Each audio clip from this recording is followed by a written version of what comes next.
Tonight we descend beneath the cliffs of western Thebes, where the sun has already withdrawn from the world of the living, and the desert has begun to breathe out the heat it swallowed through the long Egyptian day. The limestone hills stand pale beneath the stars. Their slopes are silent, but not empty. Somewhere within them, behind plastered walls, packed rubble, and sealed doorways stamped with the authority of kings, lies the house of eternity, a tomb, a chamber prepared not for sleep, but for transformation. Here, the dead were not simply buried. They were armed for the next world, wrapped in linen, perfumed with resins, surrounded by amulets, statues, furniture, food, wine, weapons, jewellery, and gold bright enough to imitate the flesh of the gods. And then, one night, men came with torches. They did not come as priests. They did not come as mourners. They came with chisels, baskets, ropes, and fear. They knew the patrols. They knew the guards. Some knew the tombs because their fathers had carved them. Some knew them because they had carried offerings there. Some had watched officials seal the doors with clay and linen. Others had heard whispers in beer houses, workshops, and hand-crowded streets, where hunger loosened the tongue and gold made even sacred silence dangerous. A flame trembled against a wall, a tool bit into plaster, a seal cracked. In that moment, the tomb ceased to be eternal. Archaeology has given us this darkness not as legend, but as evidence. Stratigraphic excavation in the burial grounds of Thebes, forensic analysis of damaged mummies, lithic analysis of cutting tools, and the careful study of ancient court documents all reveal a world more troubled than the golden masks suggest. In the museums of Cairo, London, Turin, and Berlin, fragments of coffins, torn wrappings, scattered beads, broken Shabti figures, and papyri written in hurried ink still preserve the memory of a crime that was also a confession of social collapse. The Egyptians built for eternity, but eternity was guarded by men who still needed bread. That is the dark truth. The tomb robber was not always a shadowy stranger from beyond the desert. He was often local, a workman, a quarryman, a doorkeeper, a metal worker, a water carrier, a man who knew how stone sounded when hollow space waited behind it, a man who knew that a royal burial could contain more wealth than a village might see in generations, a man who may have believed in the gods, feared judgment, prayed for his children, and still lifted a blade against the coffin of the dead. This is what makes the story so disturbing. Not that the tombs were robbed. Human greed is an old companion. The deeper question is why they risked everything, for the punishment could be terrible. Interrogation, public disgrace, mutilation, forced labour, execution, and spiritual ruin all stood before the accused. To break into a tomb was not merely theft. It was violence against cosmic order. It was an assault upon the dead, upon the king, upon the gods, upon the delicate balance that held the Nile, the harvest, the throne, and the stars in their appointed places. And still they went in. Imagine the sound of it. Not the grand music of empire, but the small human noises of crime. Breath held tight in the chest, sand shifting under a bare foot, a whisper swallowed by stone, bronze or copper against limestone, a torch coughing smoke into a corridor painted with blue, red, black, and gold. The painted eyes of the dead watching from the wall while living hands pried at the face of a coffin. The robbers entered a world designed to terrify them. On the walls, gods walked with animal heads and human bodies. Serpents guarded gates of fire. Demons waited with knives. The sun god sailed through the underworld, and the dead king passed through regions where every name, every spell, every gesture mattered. The tomb was not a treasure vault in the modern sense. It was a machine of resurrection. To damage it was to interfere with a soul's passage into the afterlife. Yet when the state weakened, when wages failed, when officials grew corrupt, when grain became scarce, and authority lost its sacred glow, the tomb became something else. It became a storehouse, a rumour, a temptation sealed in stone. Radiocarbon dating can place organic remains within the long chronology of Egyptian burial practice. Genomic data can reveal family ties among the dead. CT scans can show broken bones, missing amulets, and injuries caused long after death. But the motive of the robber remains more difficult to excavate. It lies not only in objects but in human pressure, debt, hunger, envy, opportunity, anger. The knowledge that priests and officials praised eternity while ordinary families counted grain by the handful. The ancient Egyptians were not naive. They knew tombs could be robbed. That is why they hid chambers, blocked passages, disguised entrances, posted guards, and placed curses in the imagination of the living. They created official necropolis administrations. They used seals, inspections, inventories, and written records. They tried to make death secure through bureaucracy as well as religion. But bureaucracy can decay. A guard can be bribed. A scribe can look away. A priest can sell information. A workman can remember the angle of a shaft. A frightened thief can become brave when his children are hungry. A sacred object can become gold by weight. Still, for the most part, secrets remain hidden. We do not know the names of every robber who crawled through those passages. We do not know the words they whispered when the first coffin lid was opened. We do not know whether their hands shook from fear of punishment, fear of spirits, or the terrible excitement of seeing treasure flicker in torchlight. But we know enough. We know that Egyptian tomb robbery was not random chaos. It was often organised, informed, and connected to the very society that built the tombs. We know that some robbers stripped bodies of gold with brutal speed. We know that later priests rewrapped royal mummies, moved them into secret caches, and tried to rescue the remains of kings from the hunger of the living. We know that the dead, even the mighty dead, were vulnerable. The pharaoh could command armies, raise temples, and carve his name into mountains. Yet centuries later, in a narrow chamber thick with dust, his protection might depend on a poor man deciding not to steal. That is where the grandeur of Egypt becomes painfully human. The tomb robber stands at the edge of two worlds. Behind him is the village, the tax collector, the empty granary, the corrupt official, the unpaid wage. Before him is the coffin, the spell, the god, the face of the dead. In his hands is a tool. In his mind, perhaps, a bargain. One night of terror for a lifetime of food. One broken seal for the chance to survive. One act of sacrilege because the living world has already betrayed him. And so we begin not with golden treasure, but with a question that refuses to sleep. What kind of world must exist before a man dares to rob eternity? So, before you get comfortable, take a moment to like the video and subscribe, but only if you genuinely enjoy what I do here. And as the night settles around you, leave a comment with your location and your local time, so that across the wide dark earth we may know who is listening among the ruins. The Valley of the Kings is never truly silent, even when no voice rises between its cliffs, even when the wind drops and the stones seem to hold their breath. The valley speaks in heat, dust, distance, and memory. By day, its walls blaze beneath a white sun. By night, they turn cold and watchful, folding the tomb entrances into shadow until the whole place seems less like a cemetery than a wound in the earth. This was not a land chosen by accident. The western bank of the Nile belonged to the setting sun. To the ancient Egyptian imagination, the west was the direction of departure, the place where the sun vanished and began its hidden journey through the underworld. The living towns and temples looked toward fields, river traffic, canals, cattle, and grain. But beyond them, toward the desert, the world changed. Green gave way to yellow, water gave way to stone, noise gave way to a vast mineral stillness. Here, kings sought concealment.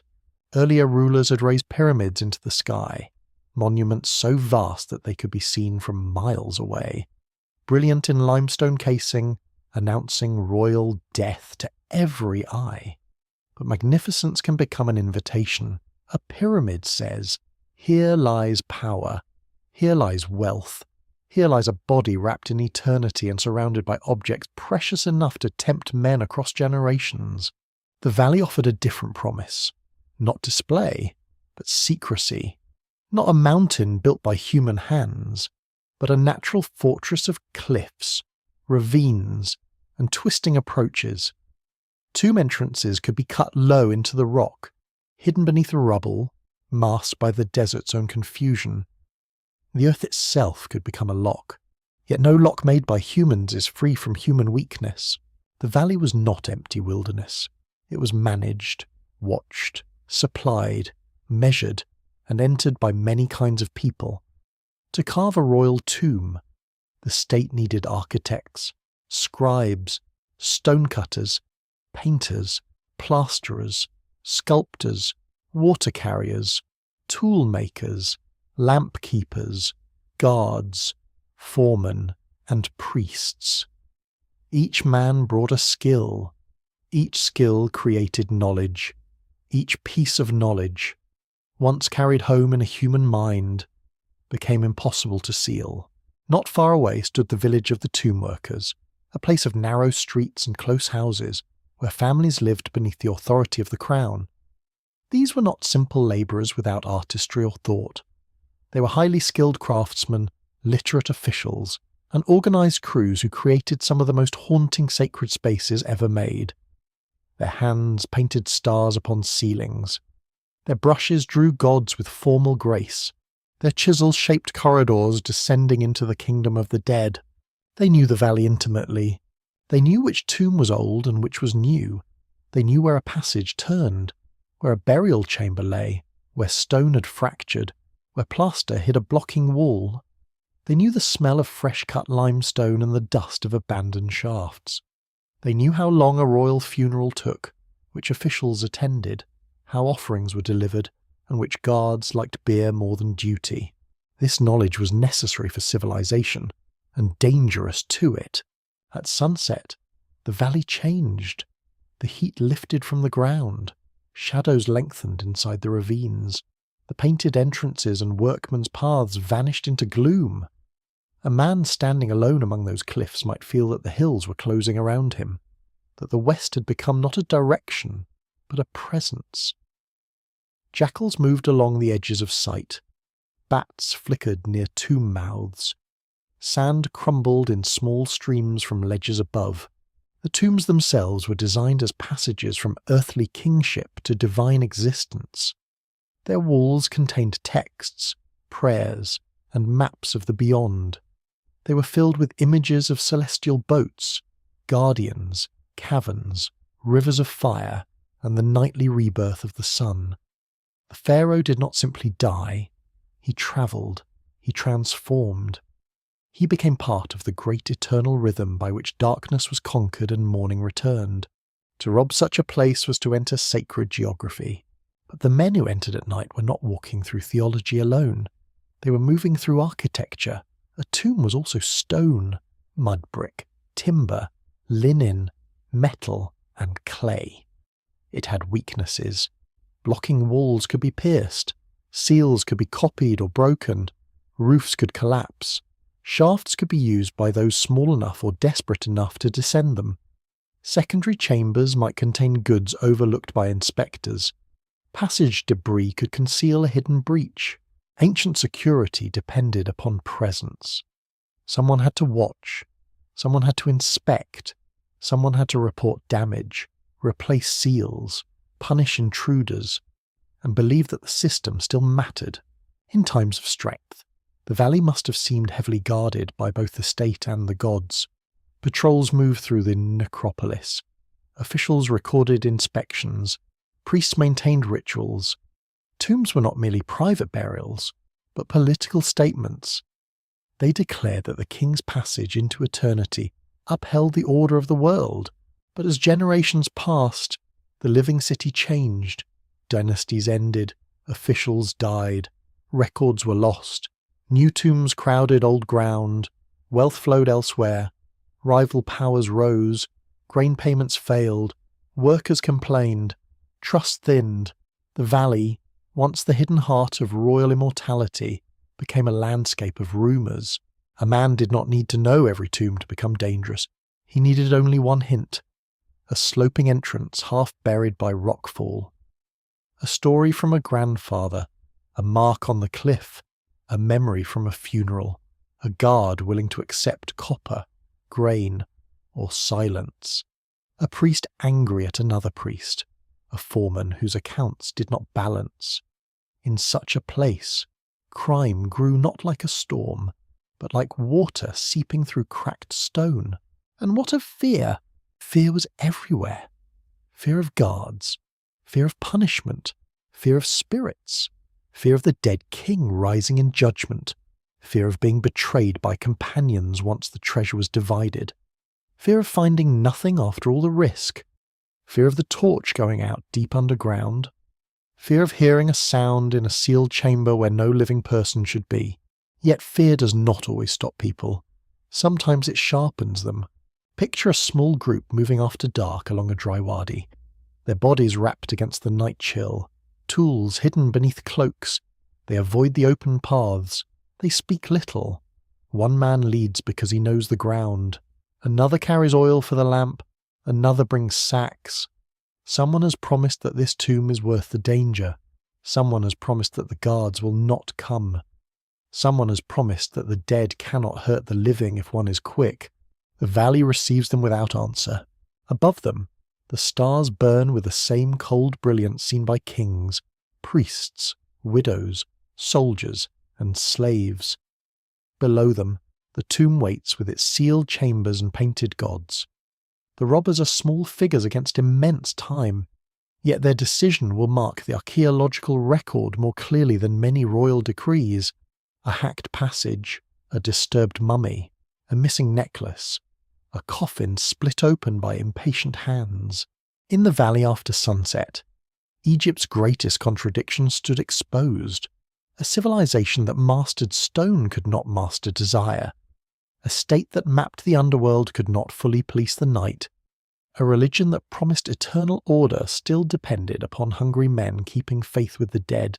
And in that cold desert dark, with cliffs leaning like witnesses and dust rising beneath cautious feet, the house of eternity became a place where the living came to bargain with fear. A tomb robbery rarely begins with the breaking of stone. It begins earlier, in the mind. It begins with a rumour carried through a courtyard, with a careless word from a mason, with a scribe's inventory overheard by a servant, with the knowledge that a sealed chamber contains gold leaf, silver vessels, necklaces, inlaid furniture, and jars filled with precious oils. The first breach is not always a hole in a wall. Sometimes it's a weakness in a society that has begun to whisper. In ancient Egypt, the tomb was meant to be closed with finality after the funeral procession had passed, after the priest had spoken the words of transformation, after offerings had been arranged and the burial chamber sealed.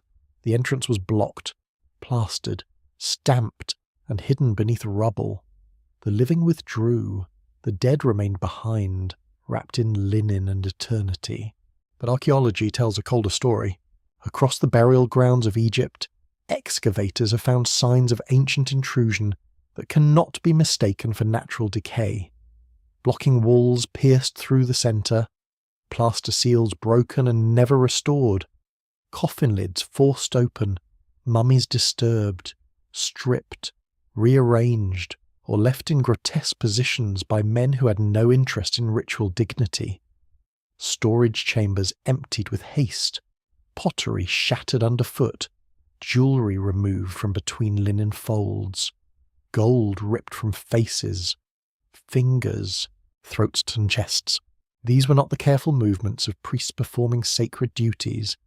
These were the marks of urgency. The earliest robbers may have worked in conditions of panic and secrecy, entering a tomb when memory of the burial was still fresh. This was the most dangerous moment, but also the most tempting. The location was known. The goods were intact. The officials had not yet forgotten the burial. The seals still declared state protection.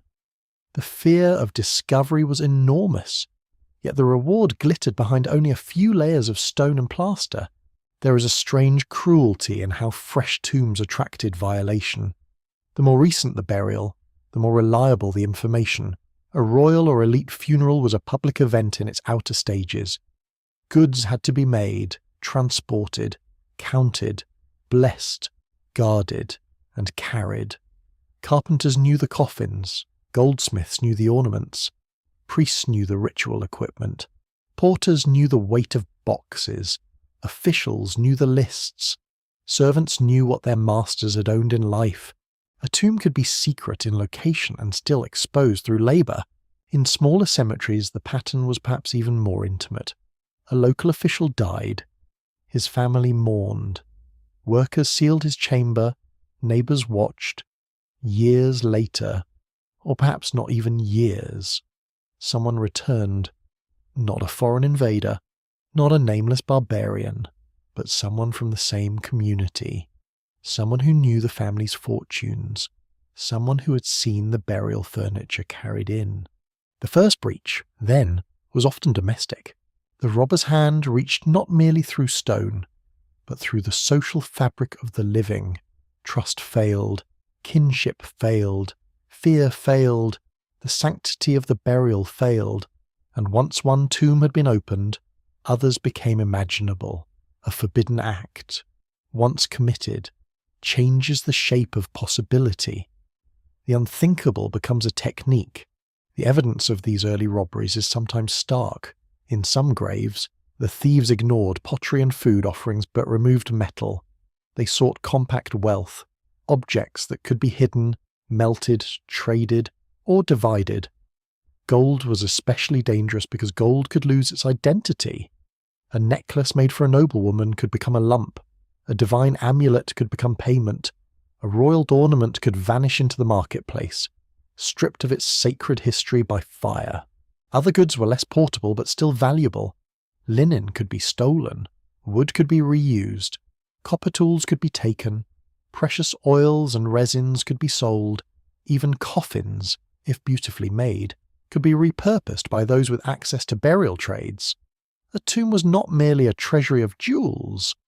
It was a warehouse of materials in a world where skilled labour and imported resources mattered deeply. This is one of the reasons tomb robbery was so persistent. It did not depend only on the fantasy of royal gold. The dead possessed many useful things. The living possessed many needs.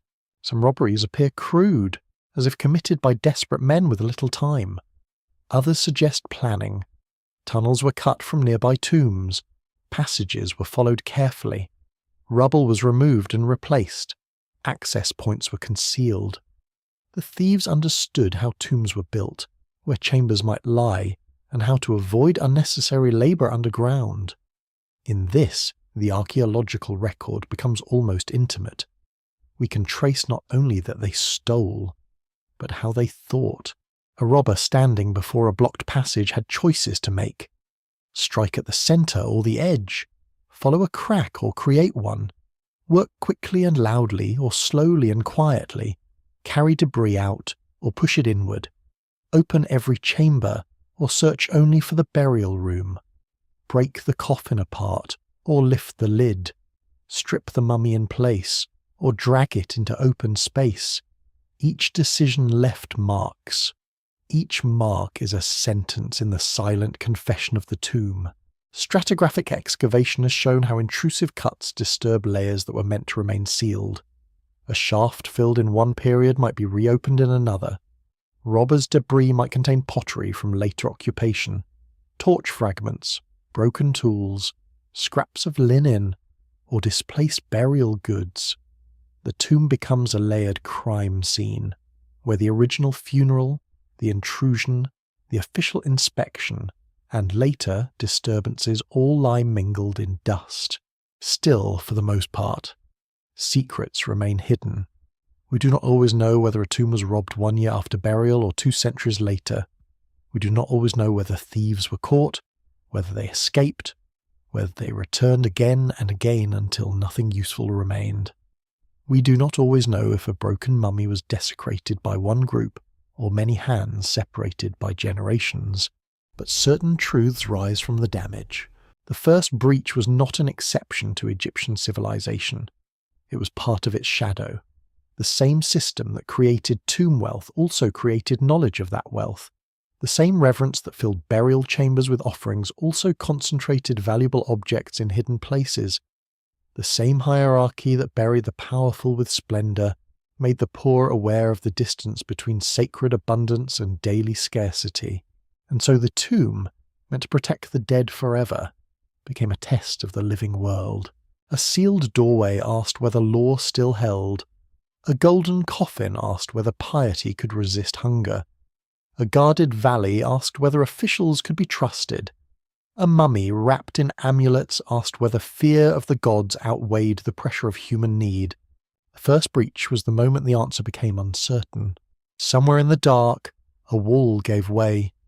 Dust spilled inward, a torch flame leaned into stale air. The robbers peered through the opening, and the silence of the dead met the breathing of the living. Perhaps they paused. Perhaps one of them whispered a prayer. Perhaps none of them did. Then a hand reached through, and with that hand, eternity became vulnerable. There are moments when the dead speak through broken stone. But in Egypt, the thieves also speak through ink, across brittle papyrus sheets, darkened by time and preserved by the desert's mercy. We encounter something rarer than treasure.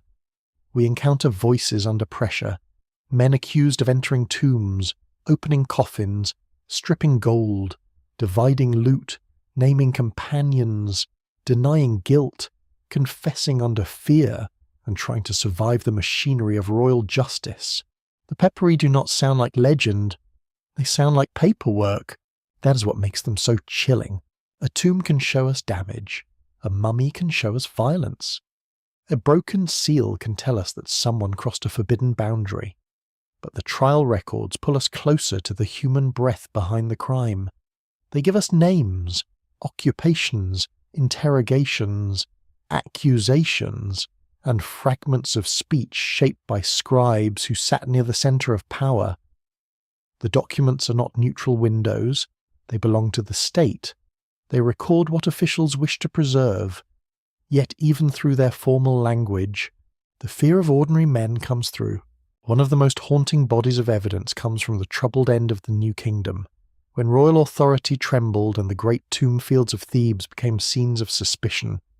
Investigations were launched. Officials inspected tombs. Accused men were brought forward. Questions were asked. Witnesses were pressured. Confessions were recorded. The result is a world of crime described with almost unbearable directness. A man might be accused of entering a royal tomb with companions. Another might admit to helping break into a burial chamber. Someone might describe how precious metal was taken from a coffin. Another might claim that he only received a portion, only stood guard, only heard about the robbery from someone else. These are old excuses, but the human impulse inside them is familiar. Reduce the guilt, shift the blame, survive the questioning. The scribes wrote it down. The scribe in such a trial was not merely a clerk.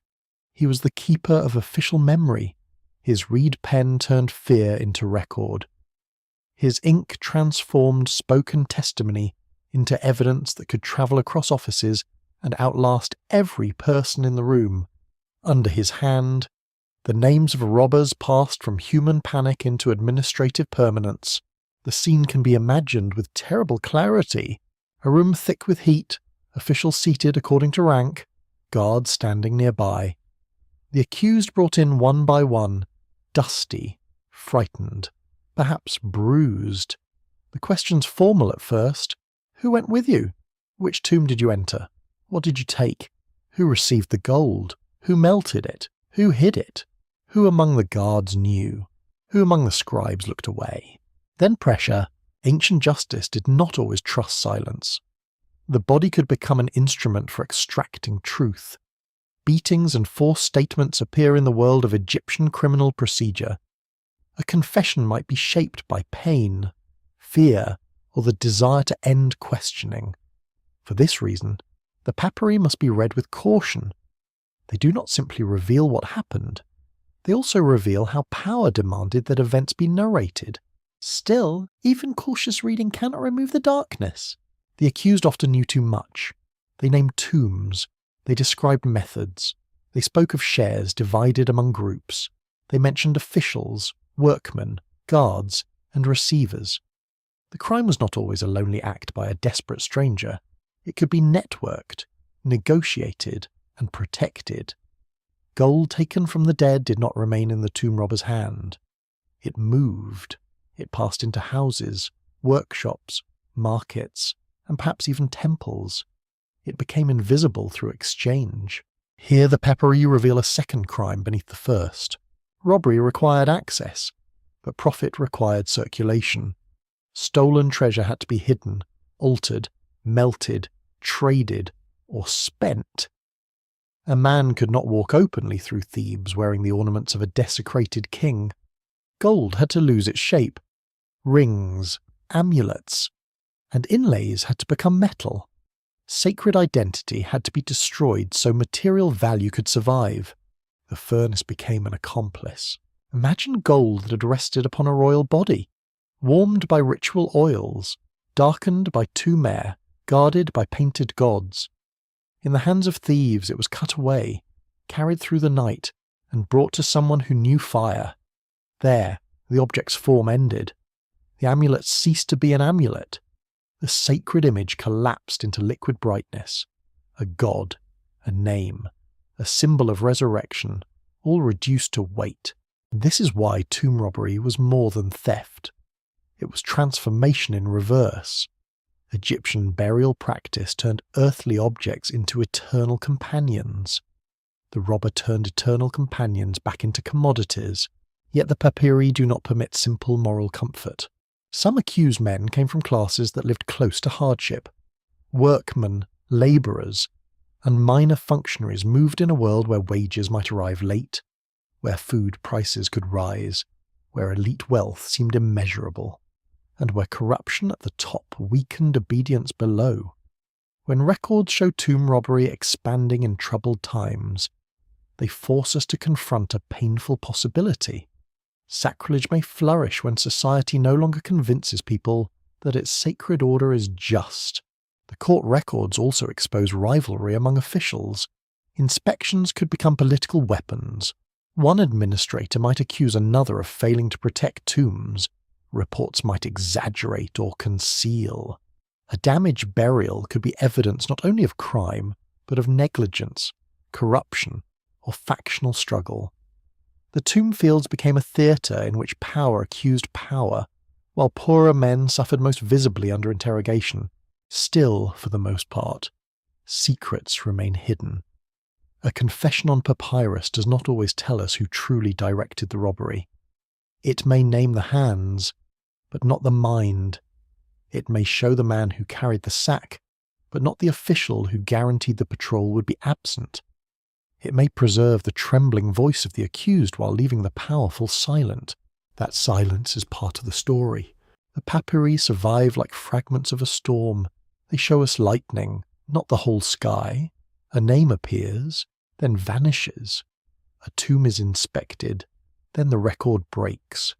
A punishment is implied, but not always described. A man confesses, but whether from guilt or agony we cannot know. We are left answerless, adrift to ponder the distance between recorded truth and lived truth.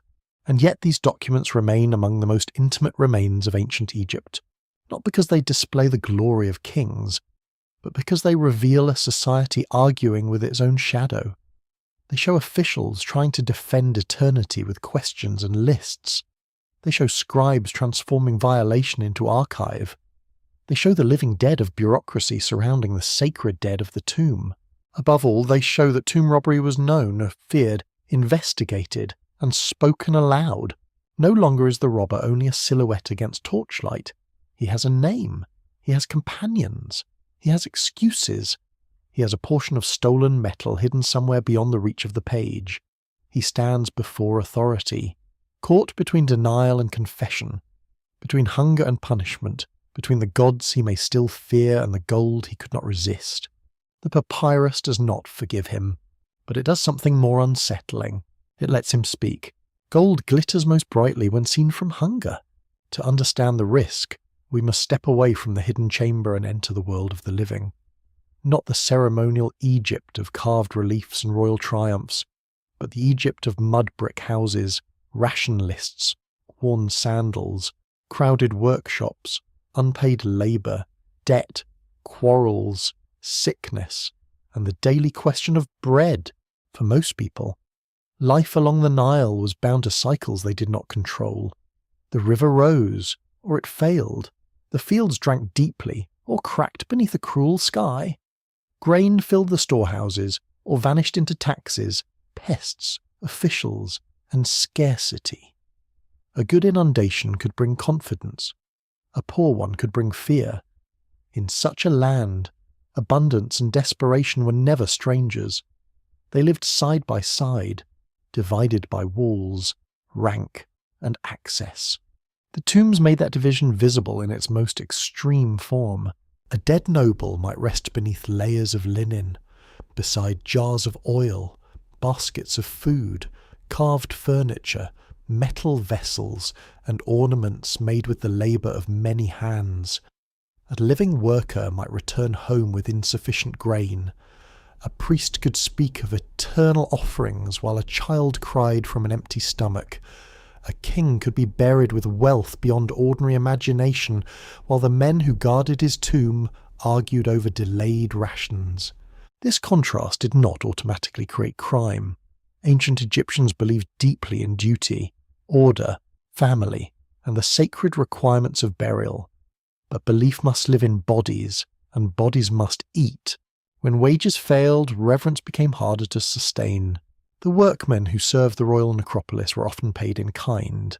Grain, beer, fish, vegetables or oil, cloth, and other goods supported their households.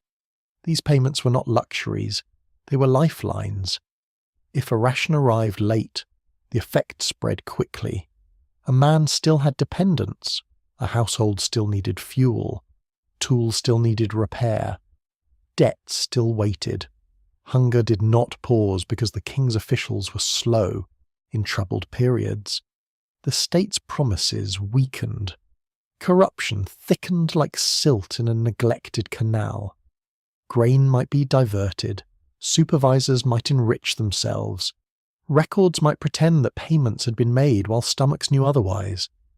The sacred order proclaimed by temples could begin to look like a veil draped over human unfairness. This is where the tomb robber becomes difficult to judge from a comfortable distance. He was not always a creature of pure greed, although greed surely walked beside him. He may have been a father measuring grain in a jar and seeing the bottom too soon. He may have been a workman whose skill had served the king, but whose own children lacked enough food. He may have been a guard posted among sealed tombs while his wages were withheld by officials who wore fine linen and spoke of loyalty. In such conditions, the moral universe bends under pressure. A gold amulet inside a tomb could represent eternal protection for the dead. To a desperate household, it could become food, clothing, medicine, or survival through a lean season. A necklace could become barley. A ring could become beer. A strip of gold leaf could become payment for debt. Sacred meaning did not disappear, but it competed with immediate need. The tomb then became a terrible equation. On one side stood the gods, the law, the king, and the fear of punishment. On the other stood hunger, debt, resentment, and opportunity. Between them stood a human being with limited choices and a dangerous imagination. Yet desperation alone cannot explain everything. Some tomb robbery was surely driven by profit far beyond basic survival. Organised groups targeted burials because wealth attracted calculation. Those with connections could make more from stolen treasure than any honest wage might offer. A corrupt official could risk little and gain much. A metal worker could receive stolen gold and erase its history with flame. A guard could accept payment and simply not see. Poverty created pressure, but corruption created pathways. A hungry man might dream of theft. A network made theft possible. Someone had to know where to enter. Someone had to keep watch. Someone had to remove goods. Someone had to hide or transform them. Someone had to protect the thieves from investigation. The more valuable the tomb, the more likely the crime required cooperation across rank and occupation. This is the darker truth. Tomb robbery was not only the rebellion of the poor against the dead rich, it was also an economy, a hidden trade in sacred materials, a shadow market where objects left the afterlife and re-entered the world as metal, wood, cloth, and usable wealth. The living world fed upon the buried world. And what kind of society allows this feeding to grow? One in which trust is cracked, one in which officials no longer appear honourable, one in which sacred offices can be bought, manipulated, or ignored, one in which people see the great houses of the dead better supplied than the houses of the living, one in which punishment may still be brutal, but no longer feels certain. Risk changes when authority becomes unreliable. If everyone believes the patrols are vigilant, the judges incorruptible, the gods immediate, and the community watchful, then a sealed tomb remains powerful even without thick stone. But if guards can be bribed, judges can be influenced, witnesses can be threatened, and stolen gold can vanish into respectable hands, then the tomb's protection begins to weaken. Fear survives, but doubt enters beside it. The robbers may have feared divine judgment, yet they also saw others profit. They may have heard stories of men who stole and were not caught, of officials who grew rich, of objects taken from old burials and quietly sold. Every successful crime teaches the next criminal that the impossible can be done. Slowly the forbidden becomes a craft. Still, for the most part, secrets remain hidden. We cannot look into the face of each robber and separate hunger from ambition, bitterness from excitement, survival from greed. Human motives rarely arrive cleanly. A man may steal to feed his children and also desire more than he needs. He may hate corrupt officials and still become corrupt himself. He may fear the gods, whisper an apology to the dead, and continue cutting gold from linen wrappings. This complexity makes the story more tragic, not less, for the tombs were built upon a beautiful hope, the hope that love, wealth, memory, and ritual could carry a person beyond death. Families placed goods with the dead because they believed care could cross the border between worlds. Kings filled chambers with splendour because kingship itself claimed cosmic permanence. Artisans painted walls not merely to decorate stone, but to open roads through the unseen. Then hunger entered those roads with a torch. It is tempting to imagine the tomb robber as an enemy of civilization, but perhaps he was also one of civilization's witnesses. His crime exposes the cost of inequality, the fragility of faith under economic strain, and the danger of hoarding glory in a world where many struggle to endure. He shows us that sacred systems cannot live by beauty alone. They must also feed the people who carry them. The gold did not cause hunger, but hunger changed what gold meant.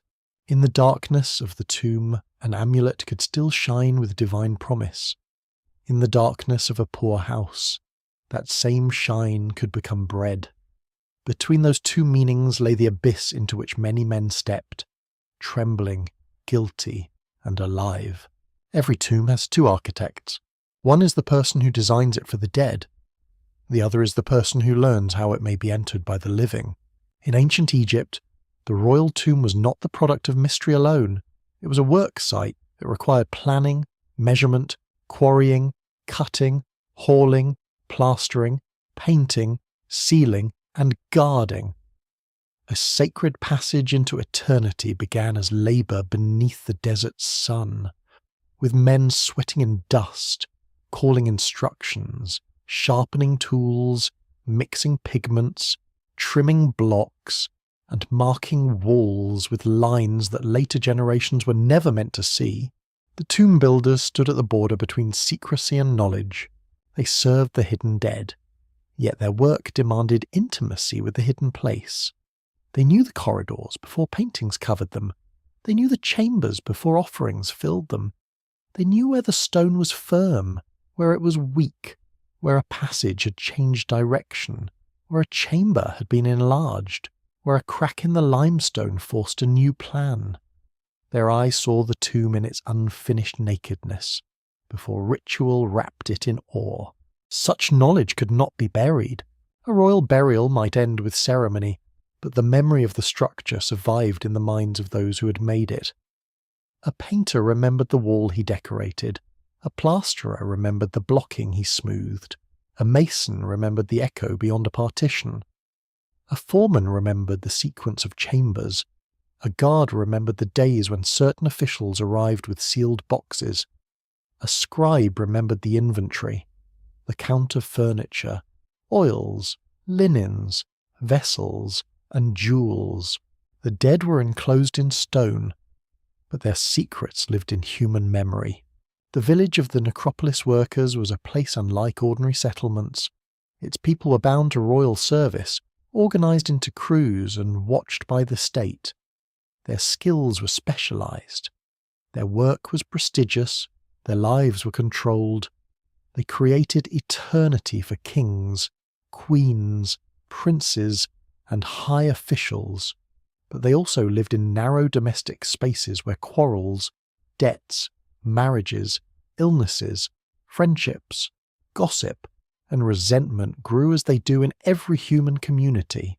It is easy to imagine secrecy as perfect because the tombs themselves feel remote. Yet secrecy is never perfect where many people are required to build it. A hidden chamber requires hands. Hands belong to people. People speak. The builders understood materials in ways no outsider could. They knew how limestone fractured under a chisel. They knew the difference between a solid wall and a blocked passage.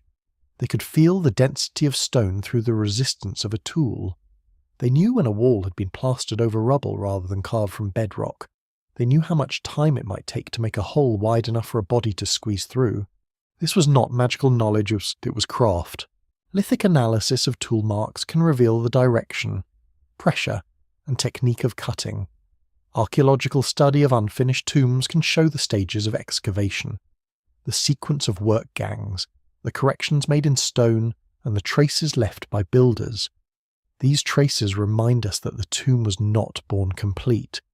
It grew under human labour, and every stage of that growth created witnesses. Some witnesses remained loyal.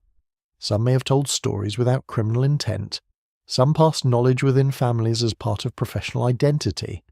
Others may have understood that what they knew could become wealth in desperate times.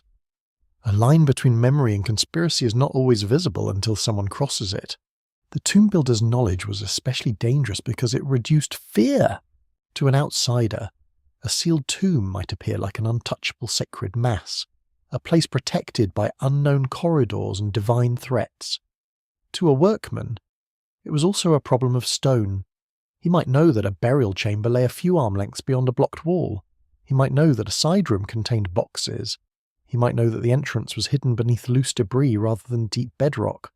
He might know that the official seal looked impressive but guarded a practical vulnerability. Knowledge makes the forbidden smaller. This does not mean that tomb builders were naturally criminals. The vast majority may have regarded their work with pride, reverence, and duty. They were artists of sacred architecture, not merely labourers with tools. The walls they decorated show extraordinary discipline and imagination. Their hands rendered gods, stars, boats, fields, gates, and spells with a clarity that still silences modern observers. To build a tomb was to participate in cosmic craft, yet the same hand that painted a god could later remember where gold had been placed. That is the unsettling duality. The social world of craftsmen also created networks. A stonecutter knew a plasterer knew a guard knew a scribe knew an official. Families intermarried, tools were borrowed, complaints were shared, drinking, bargaining, and arguing created bonds beyond formal rank. When crime emerged, it did not need to invent relationships from nothing. It could grow from the ordinary fabric of working life. A robbery might begin with one man saying that an old tomb was poorly sealed. Another knew when patrols changed. Another had access to a tool. Another could sell metal discreetly. Another had a brother among the watchmen. In this way, specialized knowledge moved outward. attaching itself to opportunity. And what of the priests? They too held dangerous knowledge. Priests entered tombs or mortuary temples to conduct offerings, maintain cults, recite formulas, and preserve the connection between the living and the dead. Some were guardians of memory. They knew names, histories, rituals, and perhaps the locations of burial goods. At their noblest, they protected the dead from oblivion. At their most corrupt, they could become gatekeepers of plunder. A priest who betrayed a tomb did not merely steal objects. He betrayed a relationship with the unseen. Yet priestly involvement, when suspected, reveals something profound. Tomb robbery was not always the triumph of ignorance over belief. Sometimes those closest to sacred knowledge were best placed to violate it. A man may understand a ritual and still exploit it. He may know the words of protection and still calculate the value of gold. He may walk daily among images of judgment and still believe that his own crime can be hidden. That is not a failure of ancient intelligence. It is a familiar human contradiction. The builders and ritual specialists lived with eternity as work. This made them both reverent and practical. They knew sacred spaces as places of power, but also as spaces with dimensions, entrances, weak points, materials, and inventories. The tomb was a spiritual machine, but it was also an object built by human hands. Once that fact is understood, the mystery deepens rather than fades. For who can protect a secret from those needed to create it? The pharaoh could command silence, but not erase memory. Officials could seal doors, but not seal minds. Priests could recite spells, but not prevent hunger from changing the meaning of knowledge. The very expertise that made royal immortality possible also gave future robbers the map of its vulnerabilities. Still, for the most part, secrets remain hidden. We do not know how many tomb workers carried forbidden knowledge to their graves without ever misusing it. We do not know how many resisted temptation in years of hardship. We do not know how many crimes depended upon a single remembered measurement, a childhood story, a father's warning, or a faded workman's mark visible in torchlight. But the pattern remains. The tomb builders were not outsiders to the sacred world of Egypt. They were its makers. They knew the silence behind the walls because they had made that silence. They knew the hidden chambers because their lamps had burned there first. And when the state weakened, when grain grew scarce, when corruption spread, that knowledge became dangerous enough to wound eternity itself. In the end, the most perfect tomb was not defeated by ignorance. It was defeated by memory. The tomb robber did not enter an empty room. He entered a universe filled with watchers. Every painted wall reminded him that the dead were not gone in the way modern minds sometimes imagine. They had crossed a threshold. They remained active, hungry for offerings, dependent on memory, capable of blessing, capable of anger. The dead person possessed a name that needed to endure, a body that needed protection, a spirit that required ritual order. To damage the tomb was to injure more than property. It was to disturb a being still woven into the fabric of the world. This is why the act was so terrifying. The robber's torchlight would have passed over eyes painted in black and white, over gods standing with still authority, over sacred boats, knives, stars, cobras, wings, and guardians. The figures did not need to move to become frightening. Their stillness was part of their power. They had waited in darkness since the burial. They belonged there. The intruder did not. To step inside was to become visible to the unseen. Ancient Egyptian belief was not a decoration placed over daily life. It was a system of meaning that reached into bread, kingship, birth, sickness, law, burial, harvest, and the sun's return. The gods were not distant abstractions. They were powers whose presence shaped existence. The dead were not forgotten remains. They were beings who could continue, provided the proper arrangement survived. The tomb was built to sustain that continuation. Food offerings nourished the transformed dead. Images acted with sacred force. Written names preserved identity. Amulets defended vulnerable places on the body. Spells guided the soul past danger. The coffin was not merely a box. It was a protective body around a body. The mummy was not merely a corpse. It was the anchor of a person's survival beyond death. To tear open a mummy, then, was not simply to steal jewellery. It was to attack the dead person's future. This is the moral terror that surrounded tomb robbery. A thief might not only face earthly punishment, he might face judgment beyond the grave, condemnation before divine powers, and revenge from the disturbed dead. He might fear that the curse of the violated tomb would follow him into his house, his sleep, his children, his own burial. Yet terror did not always stop the hand. Why? One answer lies in the difference between belief and behaviour. Human beings often believe deeply and still act against their beliefs when pressure, desire, anger, or opportunity become strong enough. A man may fear divine judgment and still lie. He may honour his ancestors and still neglect them. He may believe the tomb is sacred and still chip through its wall with shaking hands. Belief is not a wall of stone. It is a fire that can burn brightly or dim under the winds of need. The robbers may have used small rituals to protect themselves. Perhaps they muttered apologies. Perhaps they invoked gods for mercy. Perhaps they believed older tombs had lost some of their danger, that a forgotten burial was less watched than a fresh one. Perhaps they told themselves the wealthy dead already possessed enough, that removing a few objects would not destroy eternity. Perhaps they blamed corrupt officials, failed wages, or fate itself. The mind is clever when it needs permission. A robber could divide the sacred object into two meanings. In the tomb, a gold amulet belonged to the dead. In his hand, it became metal. At the furnace, it became weight. In the marketplace, it became grain. At home, it became food for a child. Each step moved the object farther from sacrilege and closer to survival. The transformation of meaning made the crime easier to carry. This was not because the robber lacked imagination.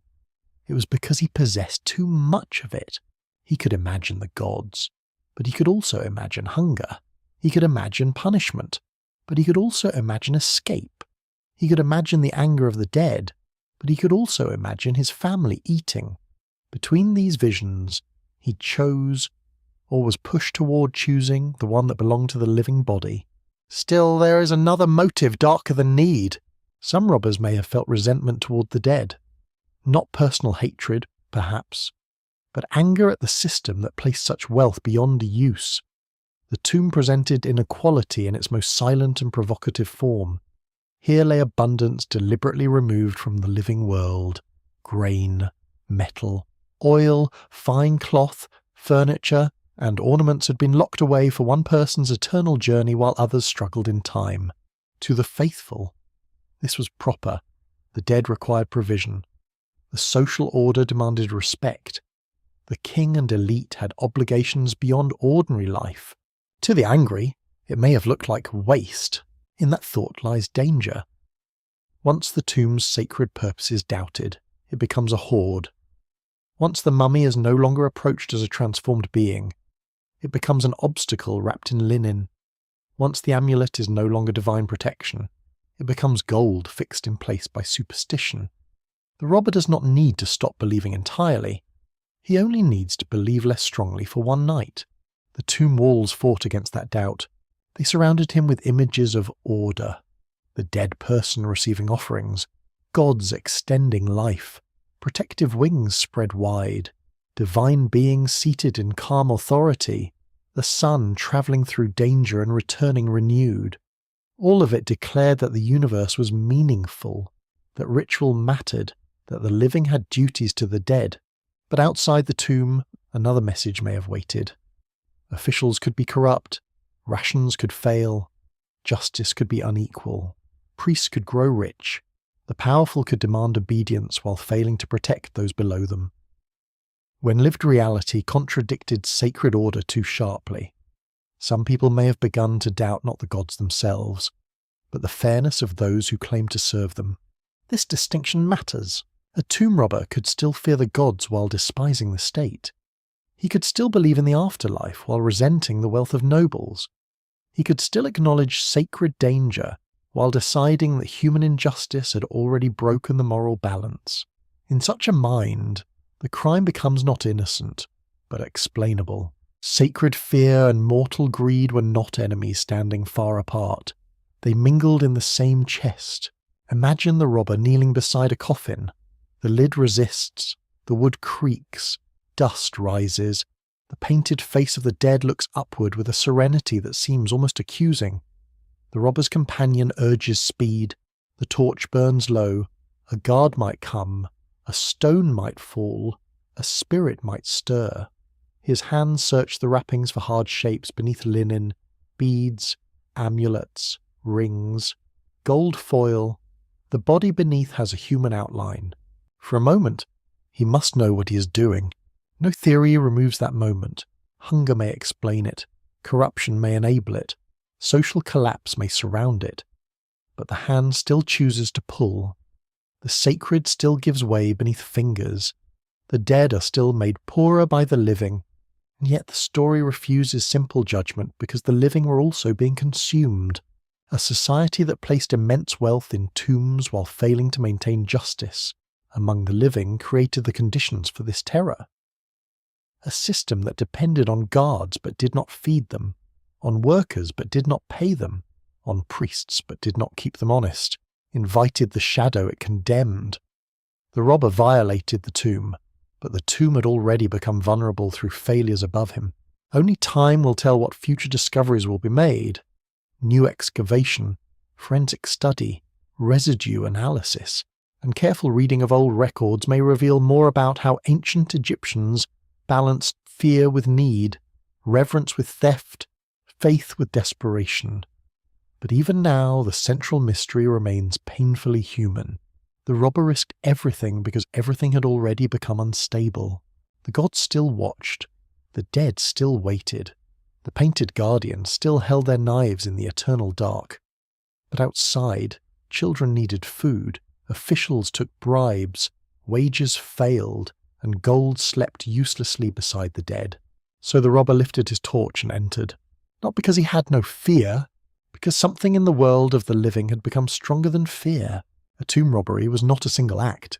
It was a sequence of risks, each one narrowing the path back to safety. The men who planned such a crime had to think like builders, hunters, merchants, and fugitives all at once. They needed knowledge of place, knowledge of people, knowledge of materials, and knowledge of fear. To rob a tomb was not merely to enter darkness, it was to manage darkness. It was to control sound, time, breath, light, tools, witnesses, and the terrible uncertainty of what waited behind sealed stone. The first decision was the target. Not every tomb was worth the danger. A poor burial might contain little beyond pottery, linen, simple amulets, and food offerings long since decayed. A noble tomb might contain fine wood, metal vessels, jewellery, and costly oils. A royal tomb might promise unimaginable wealth, but also greater danger. The wise robber had to balance value against exposure. Richer tombs drew more attention. Famous tombs were more likely to be inspected. Recently sealed tombs might be full but also remembered. Old tombs offered another possibility. Their guards might be gone, their families dead, their cults neglected, their entrances half hidden by rockfall, their owners forgotten except by stone.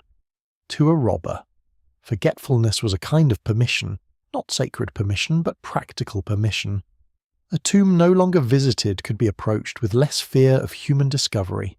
The next decision was timing. Night offered concealment, but also danger. A torch could be seen. A sound could travel strangely in the dry valleys. A man might stumble on loose stone. The desert cold could stiffen hands that needed precision.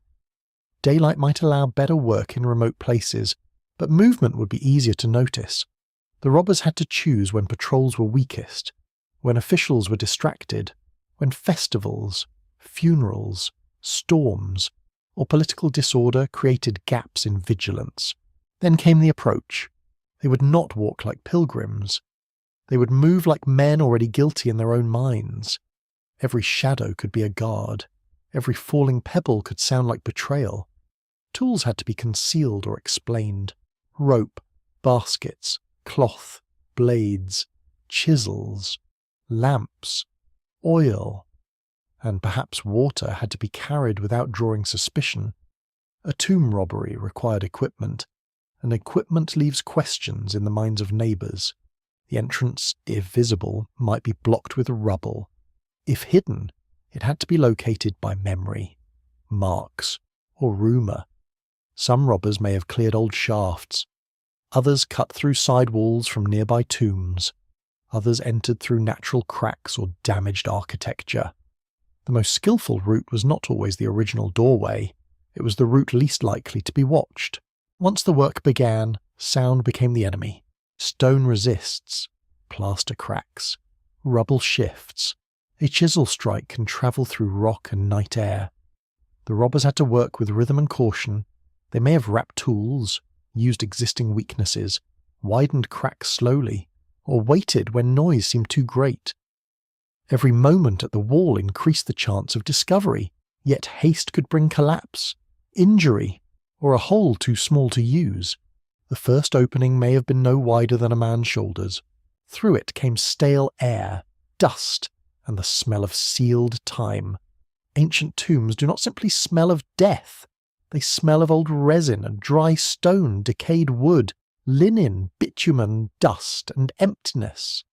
A robber pressing his face to the breach might cough from the air. His torch might flicker in the changed atmosphere. The darkness beyond would not immediately reveal treasure. It would reveal shapes. A corridor, a chamber, a painted wall, a heap of objects, the edge of a coffin. The lamp had to be protected. In deep tombs, flame was life. Without it, the robbers were blind inside a maze made for the dead. Oil had to be measured, smoke had to be endured, soot-marked ceilings and walls, and in some tombs, black stains still bear witness to ancient movement through closed spaces. A lamp placed badly might ignite dry material. A torch dropped in panic could turn robbery into suffocation and fire. Then came the search. A tomb full of goods could confuse thieves under pressure. Treasure was not always displayed openly. Jewellery might be hidden within wrappings. Amulets might be placed under bands of linen. Metal might be set into furniture. Gold leaf might cover wooden surfaces. Precious objects might be stored in chests, nested within boxes, covered by cloth, or placed in side chambers. The robbers had to decide what to take first. They would seek what was small, valuable, and transformable. Gold, silver, electrum, precious stones, fine beads, metal vessels, rings, pectorals, amulets, inlays, anything that could be hidden beneath clothing or divided among accomplices. Bulky objects were more difficult, though not impossible. A chair might be stripped of metal fittings, a coffin might be hacked for gilding, a statue might be broken apart if the material justified the effort. This is where haste became brutality. The mummy was the most sacred object in the tomb, but also one of the richest. Amulets lay between layers. Rings adorned fingers. Gold might cover the face, chest, or hands. Scarabs, plaques, necklaces, and protective ornaments could be sewn into wrappings. To retrieve them quickly, robbers cut, tore, snapped, and pulled. Fingers could be broken to remove rings. Heads could be separated to reach collars. Chests could be opened. Linen could be slashed until the carefully prepared body became a ruin. The anatomy of a robbery is therefore written on the dead. A disturbed mummy can preserve the exact violence of search. A missing hand may speak of rings. A torn chest may speak of pectorals. A shattered coffin face may speak of gold leaf. A skull displaced from its wrappings may speak of haste, fear, and greed. Forensic study allows modern researchers to distinguish some damage caused during ancient robbery from later decay or excavation. The dead body becomes a record of living hands. Yet not all robbers destroyed everything. Some were selective. Some may have searched only chambers, avoiding the body out of fear or time. Some entered tombs already robbed by others, picking through remains for overlooked fragments. Some may have resealed openings to hide their crime.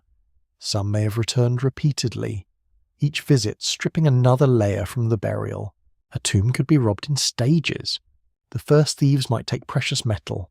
Later intruders might remove wood, linen, pottery, or remaining objects. Still later, officials might enter to inspect, recover, or relocate the body. Centuries later, other people might reuse the space for new burials, storage, shelter, or ritual. This makes the archaeological record complex, like a palimpsest of greed, fear, administration, and necessity. Once goods were taken, escape became the final danger. The robbers had to leave without being seen, carrying objects that might betray them by weight, shape, or shine. Loot had to be hidden quickly, perhaps buried beneath floors, perhaps concealed in jars, perhaps given to a receiver, perhaps melted almost immediately. Companions had to trust one another, yet treasure breeds suspicion. A fair division was difficult when no court could settle disputes among criminals. Every accomplice was a future witness.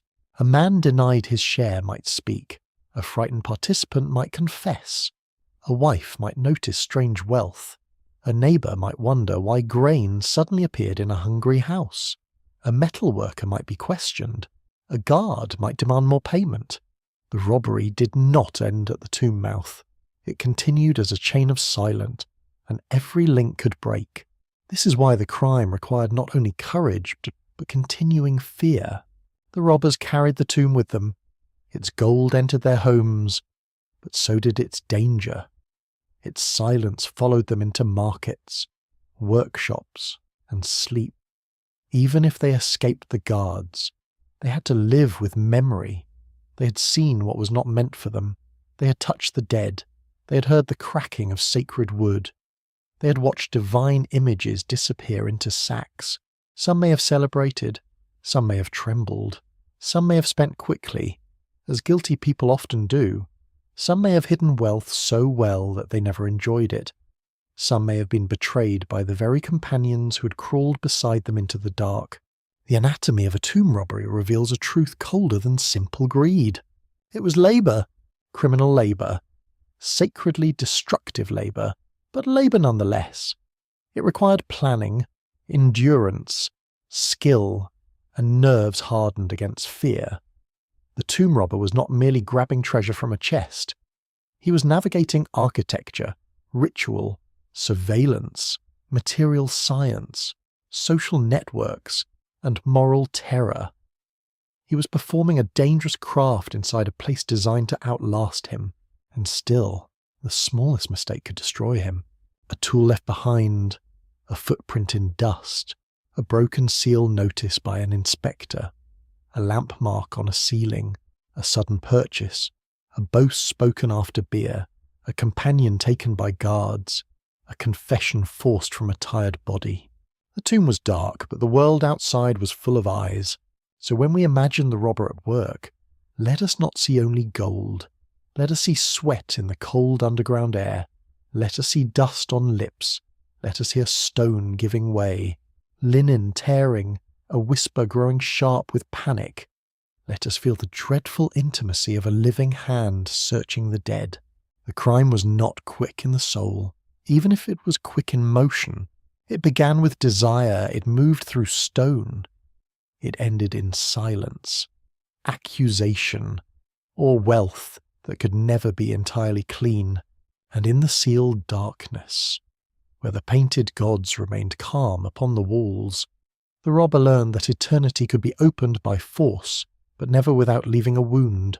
No tomb was guarded by stone alone.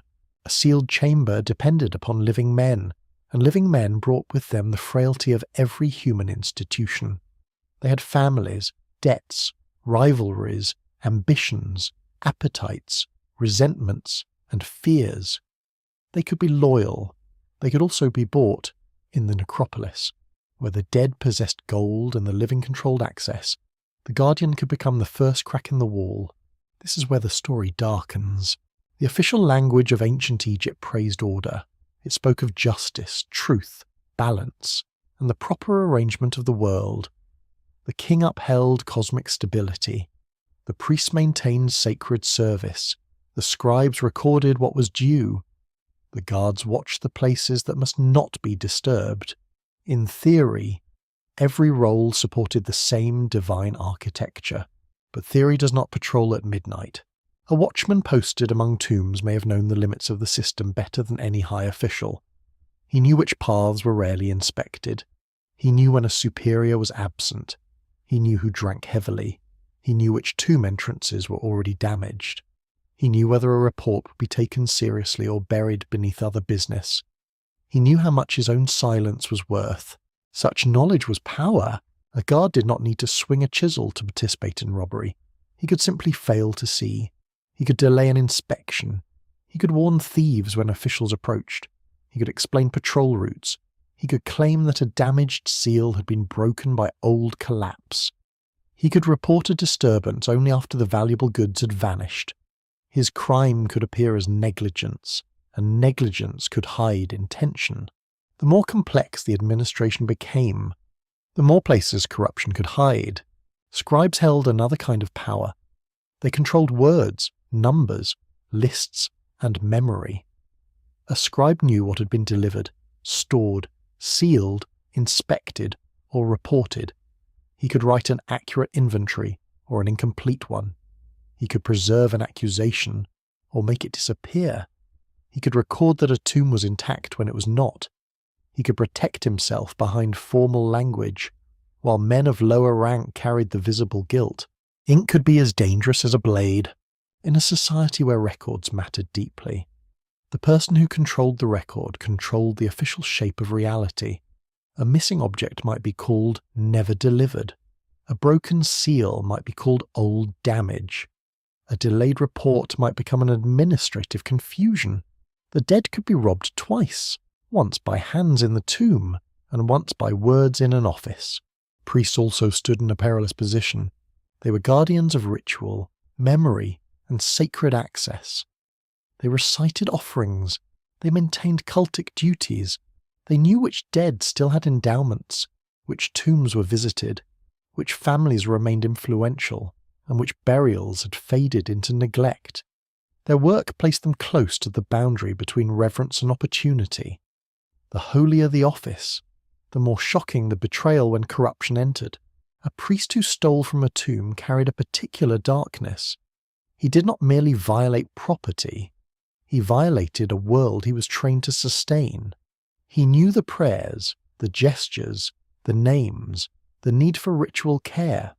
He understood, perhaps more than most, the meaning of the objects he might help remove. If such a man profited from tomb robbery, the crime became a wound inside the sacred order itself. And yet the possibility cannot be ignored. When wealth is concentrated in places controlled by specialists, specialists become dangerous. The palace might command, the temple might bless, the necropolis might be watched. But between command, blessing, and watching stood people who could interpret rules for their own advantage. Corruption often grows not by open rebellion, but by tiny permissions. A guard accepts a gift and says nothing. A scribe alters a phrase. A priest reveals that a certain tomb has not been visited. A foreman lends tools and asks no questions. A metalworker agrees to melt an object whose origin is obvious. A local official decides that prosecution would embarrass his office. Each act may appear small in isolation. Together they form a hidden road from burial chamber to marketplace. This road did not need to be permanent to be effective. It could appear during famine, political uncertainty, dynastic weakness, or local rivalry. It could vanish when investigations intensified. It could return when authority loosened again. Tomb robbery moved with the pulse of state power. When the hand of government grew firm, thieves hid. When that hand trembled, the dead became vulnerable. The guardians may have justified themselves in many ways. They may have told themselves that the tomb had already been robbed, that nothing whole remained, that they were only taking scraps. They may have argued that unpaid wages made the state their debtor. They may have believed that powerful men stole openly through taxation and privilege, while poor men were punished for stealing secretly. They may have decided that if others were growing rich, only a fool remained honest. These are old arguments. They belong to every age. A corrupt system changes the moral weather. It teaches people that rules are masks. It makes duty feel naive. It turns loyalty into a luxury. It rewards those who know when to look away. Once that atmosphere spreads, even the fearful become bold, because wrongdoing no longer feels exceptional. It feels like participation in the way things are. Still, corruption in the necropolis did not erase fear, it redirected it. A robber protected by a guard still feared another guard.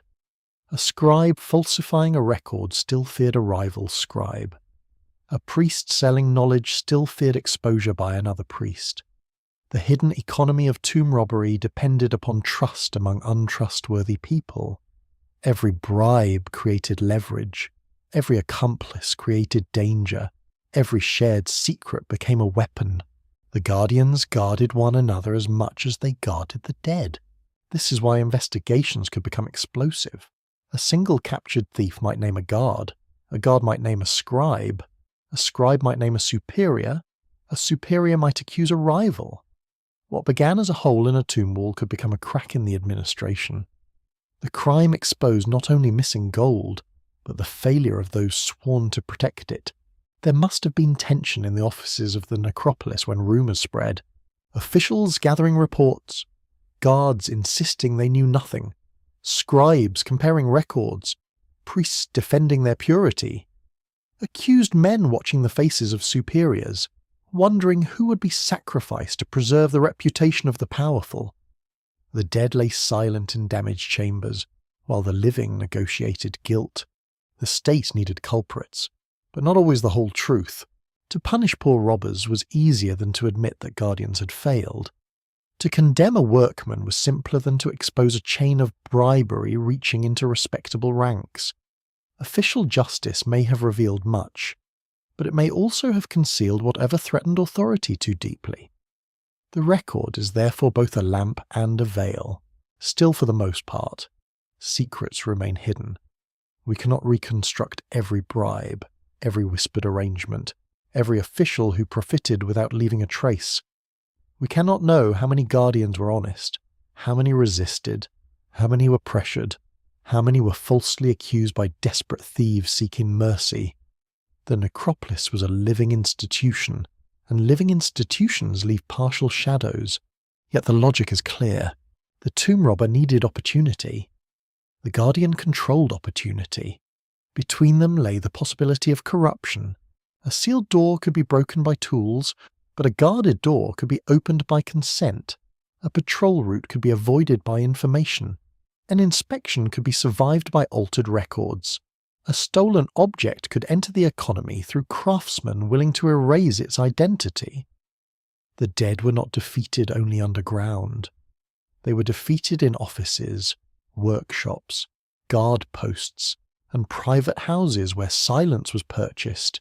This does not reduce the grandeur of ancient Egypt. It makes it more human, a civilization capable of temples, astronomy, administration, mathematics, literature, and monumental art was also capable of bribery, concealment, and betrayal. Its people were our intellectual equals, and therefore our moral relatives. They built systems of astonishing beauty, then watched those systems strain under the same forces that trouble societies still: inequality, greed, weak oversight, official hypocrisy, and the quiet sale of duty. The corruption of the guardians reveals the deepest wound in the house of eternity. The tomb was meant to stand outside ordinary life. It was meant to protect the dead from decay, disorder, and forgetfulness. But it could never fully escape the world that built it. The same hands that sealed the chamber could unseal it. The same offices that recorded protection could hide violation. The same priesthood that spoke to the gods could trade in secrets. And somewhere in the desert night, a guard may have turned his face away while men passed into the dark with tools beneath their cloaks. Perhaps he heard the faint strike of metal on stone. Perhaps he saw a lamp glow where no lamp should burn. Perhaps he told himself it was not his affair. Perhaps he counted the payment already hidden in his house. Perhaps he feared the men above him more than the dead below. The tomb waited. The gods watched. The guardian kept silent, and in that silence eternity lost its first defender. The kings of Egypt were not meant to be seen like this. They were meant to rest in hidden splendour, wrapped in linen, surrounded by spells, guarded by sacred images, and preserved as radiant beings moving beyond the reach of ordinary decay. Their tombs had been planned like royal palaces beneath the earth. Their coffins were layered like sacred fortresses. Their names were carved and painted so that memory itself would serve them. Yet time brought a cruel reversal. Some of the mightiest rulers who had ever commanded the Nile were found not in the undisturbed chambers prepared for them, but gathered together in secrecy, stripped, rewrapped, and hidden by later priests who were trying to save what little remained. This is one of the most haunting scenes in Egyptian history. Not the burial of a king, but the rescue of a damaged king. Imagine priests entering a royal tomb long after its first sealing. They do not come for the original funeral, with music, incense, offerings, and formal procession. They come as custodians in a world gone wrong. They carry lamps into corridors where robbers may already have passed. They inspect broken coffins, torn wrappings, missing jewels, scattered fragments, and bodies once surrounded by unimaginable wealth. The divine king has been touched by thieves. His ornaments are gone. His amulets may be missing. His coffin may be hacked. His mummy, once a sacred vessel of royal transformation, may bear the marks of violent search. The priests must face a terrible task. They cannot restore the original world. They cannot replace every stolen object. They cannot undo the moment when living hands tore through sacred linen. But they can act. They can gather, repair, rewrap, label, and hide. The result was the great burial of royal dead. The act was practical, but also deeply emotional. Later priestly authorities moved royal mummies from vulnerable tombs into safer places, sometimes grouping many rulers together in caches known only to a few. The royal body, once enclosed in a private tomb made for one eternal journey, became part of a hidden community of endangered ancestors. Kings who had ruled in different generations lay close together, not in the grandeur originally intended, but in emergency concealment. It was dignity under siege. The image is almost unbearable. Pharaohs who had been worshipped, obeyed, feared, and celebrated were placed side by side in cramped secrecy, because their own tombs could no longer protect them. The rulers who had filled temples with their names now depended on careful priests, quiet hands, and hidden corridors. Royal power had become vulnerable to the same forces that threatened everyone: greed, disorder, neglect, and the passing of time. These reburials reveal both failure and devotion. They reveal failure because the original tomb system had not fulfilled its promise. Secrecy failed, guards failed, distance failed, stone failed, sacred terror failed. The great house of eternity had been invaded, and the wealth that was supposed to accompany the king into the next life had been pulled back into the economy of the living. But they also reveal devotion because someone cared enough to intervene. The priests who moved the mummies were not merely tidying ancient remains. They were trying to preserve cosmic and ancestral order in an age of damage. They handled bodies that still mattered. They gave new wrappings where old ones had been ruined. They sometimes wrote labels so that identities would not be lost. They arranged the dead in hidden places, hoping secrecy might succeed where monumental burial had failed. This was an act of salvage. The royal mummy itself was central to Egyptian hopes of continued existence. It was not an incidental remnant. It was the transformed body, preserved through skill, ritual, and sacred intention. To protect it was to protect the person's possibility of endurance. Even if the jewels were gone, even if the outer coffins were damaged, Even if the tomb had been profaned, the body could still be defended from total destruction. So the priests became guardians of last resort. Their work must have carried an atmosphere of sorrow. They would have known the old formulas. They would have understood the meaning of what had been lost. They may have seen the violent evidence with their own eyes: damaged fingers, torn linen, broken limbs, opened wrappings, missing ornaments. Each wound spoke of a robbery already completed. Each repair was a quiet answer to desecration. There is a deep irony here. The tomb robbers sought gold and portable wealth. The priests sought identity. One group stripped the dead of material protection. The other tried to preserve name, body, and royal memory. One turned sacred objects into commodities. The other tried to turn damaged remains back into persons. The struggle was not only over treasure, it was over meaning. What remains when gold is gone? For Egypt, the answer was not nothing. The name remained. The body remained, if rescued. The lineage remained. Ritual knowledge remained. Priestly memory remained. Even stripped kings were still kings. Even damaged mummies were still sacred. Even after robbery, there was a duty to care. This is why the rewrapped royal dead are so powerful. They show us Egypt without the illusion of perfect eternity. They show us a civilization improvising under pressure, adapting sacred duty to a broken reality. The priests did not pretend the tombs were untouched. They responded to evidence. They acted within history, not outside it. Their faith was not fragile decoration. It was resilient enough to work among ruins. And yet the scene also carries a darker question. What happened to the treasures removed from these kings? Some were melted beyond recognition. Some passed through hands that never appear in records. Some became ornaments for people who may not have known their origin. Some entered temple or palace economies through corruption. Some vanished into private hoards. Some may have been buried again with others. Gold does not confess. Once its form is destroyed, its story becomes nearly impossible to recover. A royal amulet could become a merchant's payment. A coffin fitting could become raw metal. A sacred ornament could reappear as an object entirely severed from the king it once protected. This is the robber's second victory. Not only removal, but erasure. The body might be saved, the object's identity often was not. The reburied kings therefore stand before us in a strange condition. Their names survived more powerfully than their treasures. Modern science can study their bones, teeth, linen, resins, disease, age, and ancestry.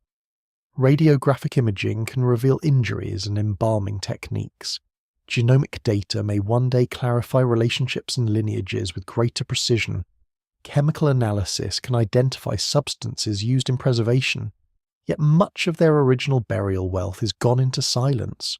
Only time will tell what future discoveries will be made, but no discovery can fully restore the first moment of loss. A broken royal burial is not simply an archaeological puzzle. It is an encounter with vulnerability. The pharaoh, who once stood between gods and humankind, could not prevent later hands from searching his wrappings. The man who claimed divine protection could be stripped in darkness by people whose names barely survived or vanished altogether. The ruler who commanded armies could be reduced to a body needing rescue. This does not make him less important. It makes the past more profound. Power is never as complete as it appears in monuments. Kings build for permanence, but permanence depends on generations that do not yet exist. A tomb sealed in triumph must be respected by people born long after the funeral. A name carved in stone must survive not only weather, but indifference. A royal body must pass through the moral condition of the future. In Egypt, that future was sometimes faithful and sometimes predatory. Picture the hidden cache where royal mummies lay together, not as they had planned, but as history forced them to be. Linen labels, reused coffins, bodies placed with care, the air close and dry, the darkness thick with displaced majesty, a king who raised temples beside a king who fought wars, a queen whose court once shimmered beside a ruler whose tomb had been emptied. all brought into one secret refuge because the living world had become dangerous to the dead. Here, grandeur becomes intimate. The dead kings stripped bare reveal the final weakness of earthly splendor. Gold can be taken, coffins can be broken, guards can fail, official records can lie. Even sacred terror can lose its grip when hunger, greed, and corruption grow strong. But care can also survive. In the same world that produced thieves, there were hands that rewrapped, carried, labelled, and hid. That is the double truth of the royal mummies. They were victims of violation and recipients of rescue. They show us human greed at its most sacrilegious and human reverence at its most stubborn. They teach that eternity, in practice, was never a single act completed at burial. It was a long struggle between memory and forgetting, protection and plunder, devotion and need. The kings entered death surrounded by treasure. They reached us stripped of much of it, yet in their damaged silence, they still rule the imagination, not because gold remained around them, but because loss revealed them more deeply than splendor ever could. Justice in ancient Egypt did not arrive as a calm abstraction. It arrived with guards at the door. It arrived with names spoken aloud, with accusations written in ink, with officials seated beneath the weight of royal authority, with frightened men called forward to explain where they had been, whom they had known, what they had carried, and why gold from the dead had travelled into the houses of the living. The courtroom, or the official chamber that served as one, was another kind of tomb. It enclosed secrets. It held silence until pressure broke it. It forced hidden things into the light, not by excavation of stone, but by excavation of speech. Here, the crime changed shape. In the darkness of the necropolis, robbery had been physical. A wall broken, a coffin opened, a mummy stripped, a sack filled.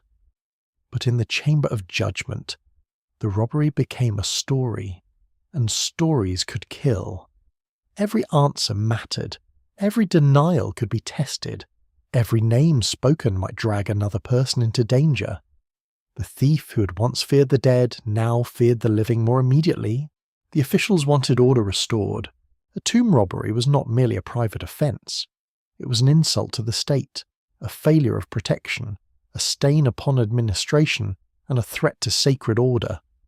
The judges had to determine who entered, who helped, who received goods, who lied, and who among the guardians had betrayed duty. They did not investigate only missing treasure. They investigated weakness in the body of Egypt itself. The accused may have stood barefoot on the floor, with dust still clinging to their skin, while scribes watched every phrase. Some were labourers, some were craftsmen, some were guards. Some were men of modest rank who had never imagined their names would survive for thousands of years because of a crime. Now they stood beneath official attention, and the machinery of the state turned slowly toward them. The questions would have been simple, and therefore terrifying. Did you enter the tomb? Who went with you? What did you take? Where is the gold? Who received the gold? Which official knew? Who kept watch? Who melted the metal? Who divided the shares? Such questions do not merely seek facts. They seek fracture. They look for fear inside a group. A criminal band depends on silence, but interrogation isolates each participant. The man who trusts his companions in darkness may distrust them under questioning. He wonders who has already confessed. He wonders whether denial will save him or worsen his punishment. He wonders whether naming others will buy mercy, or only invite revenge. The state understood this pressure. A confession was valuable because it turned secret action into official truth. But confession in ancient criminal procedure was not always gentle. The body of the accused could be subjected to violence. Pain might be used to open the mouth when ordinary questioning failed. This reality complicates every surviving statement. A confession may contain truth. It may contain exaggeration. It may contain whatever the suffering person believed officials wished to hear. Justice and terror stood close together. One accused man might insist he only watched outside. Another might claim he received a small share without knowing the origin. Another might accuse a companion of doing the cutting. Another might say that a superior was involved, then withdraw the claim in fear. A poor thief might tell the truth about powerful protectors and discover that truth itself was dangerous. In such rooms, speech was not free. It was trapped between punishment and survival. The scribe's pen moved through this tension. His record did not preserve every tremor, every pause, every glance toward a guard, every wound, every whispered threat. It preserved the formal result, a name, a charge, a statement, a verdict. Yet behind each line we can sense the crowded atmosphere of accusation. The trial records reveal that tomb robbery was rarely a clean contest between law and crime. It was a struggle among many kinds of guilt. The thief guilty of breaking stone, the receiver guilty of taking stolen goods, the metal worker guilty of erasing sacred form, the guard guilty of silence, the official guilty of negligence, the superior guilty perhaps of concealment, the administration guilty of failing to protect the very eternity it proclaimed. But not all guilt was equally punished. This is one of the oldest patterns in human society. The hand that steals may suffer more visibly than the hand that permits theft from a distance. The man at the bottom of a conspiracy is easier to seize than the man whose status surrounds him like armour. A poor labourer can be beaten, questioned, and displayed as proof that justice is active. A higher official can deny, redirect, or bury scandal beneath procedure. This does not mean ancient Egyptian justice was meaningless, or it means it was human. It carried ideals. But it moved through hierarchy. It sought truth, but relied on power. It condemned theft, but existed within a society where privilege shaped whose words mattered. The trials of tomb robbers therefore show both moral seriousness and institutional fragility. The state cared deeply that tombs were violated. It also cared deeply about preserving its own face. Punishment, when it came, was meant to frighten. The authorities needed more than repayment. Stolen gold could vanish beyond recovery. The body of the dead could not be made whole by decree. The broken seal could be replaced, but its sanctity had already been wounded. Punishment had to send a message to the living. The dead remained under protection, and those who crossed the boundary would pay. Public humiliation, forced labour, physical punishment, mutilation, and death were among the dreadful possibilities within the ancient world of law. The precise outcome varied with period, rank, evidence, and political need. Yet even uncertainty served the state. A thief did not always know what judgment awaited him. That uncertainty itself was a weapon. Imagine a man awaiting sentence. Perhaps he had entered a tomb once, or perhaps many times. Perhaps he had been persuaded by companions, trapped by debt, hardened by greed, or betrayed by a friend. Now the objects are gone, the gold melted, the household searched, the names spoken. His fate no longer belongs to the secret night. It belongs to officials, scribes, guards, and the king's authority. He may fear pain. He may fear death. He may fear what his family will suffer. He may fear the gods more keenly now that the crime has failed.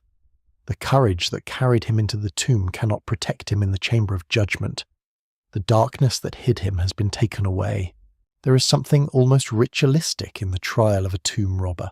The tomb had been a sacred space where disorder entered. The court became an official space where order tried to reassert itself. The robber had opened what should have remained closed. The judges opened the robber's silence. The thief had stripped the dead of ornaments. The court stripped the thief of secrecy. The crime turned sacred objects into loot. The trial turned criminal acts into recorded examples. Both spaces were concerned with transformation. In the tomb, the dead were meant to transform into blessed beings. In the court, the accused transformed from hidden actors into named criminals.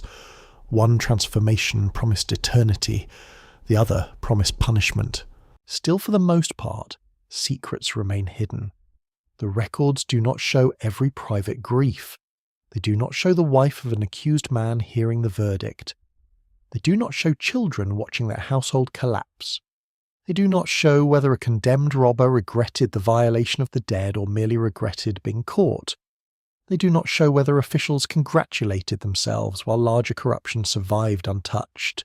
The human cost remains scattered beyond the papyrus. Yet the trials endure as a stark reminder that ancient Egypt was not a frozen world of monuments. It was a society of law, suspicion, evidence, coercion, social tension, and moral argument. Its people did not drift passively beneath royal images. They disputed, accused, concealed, confessed, punished, and remembered. The court records bring us very close to them. We see fear wearing an ordinary face. We see authority struggling to defend sacred claims with human tools. We see the fragile bridge between cosmic justice and administrative procedure.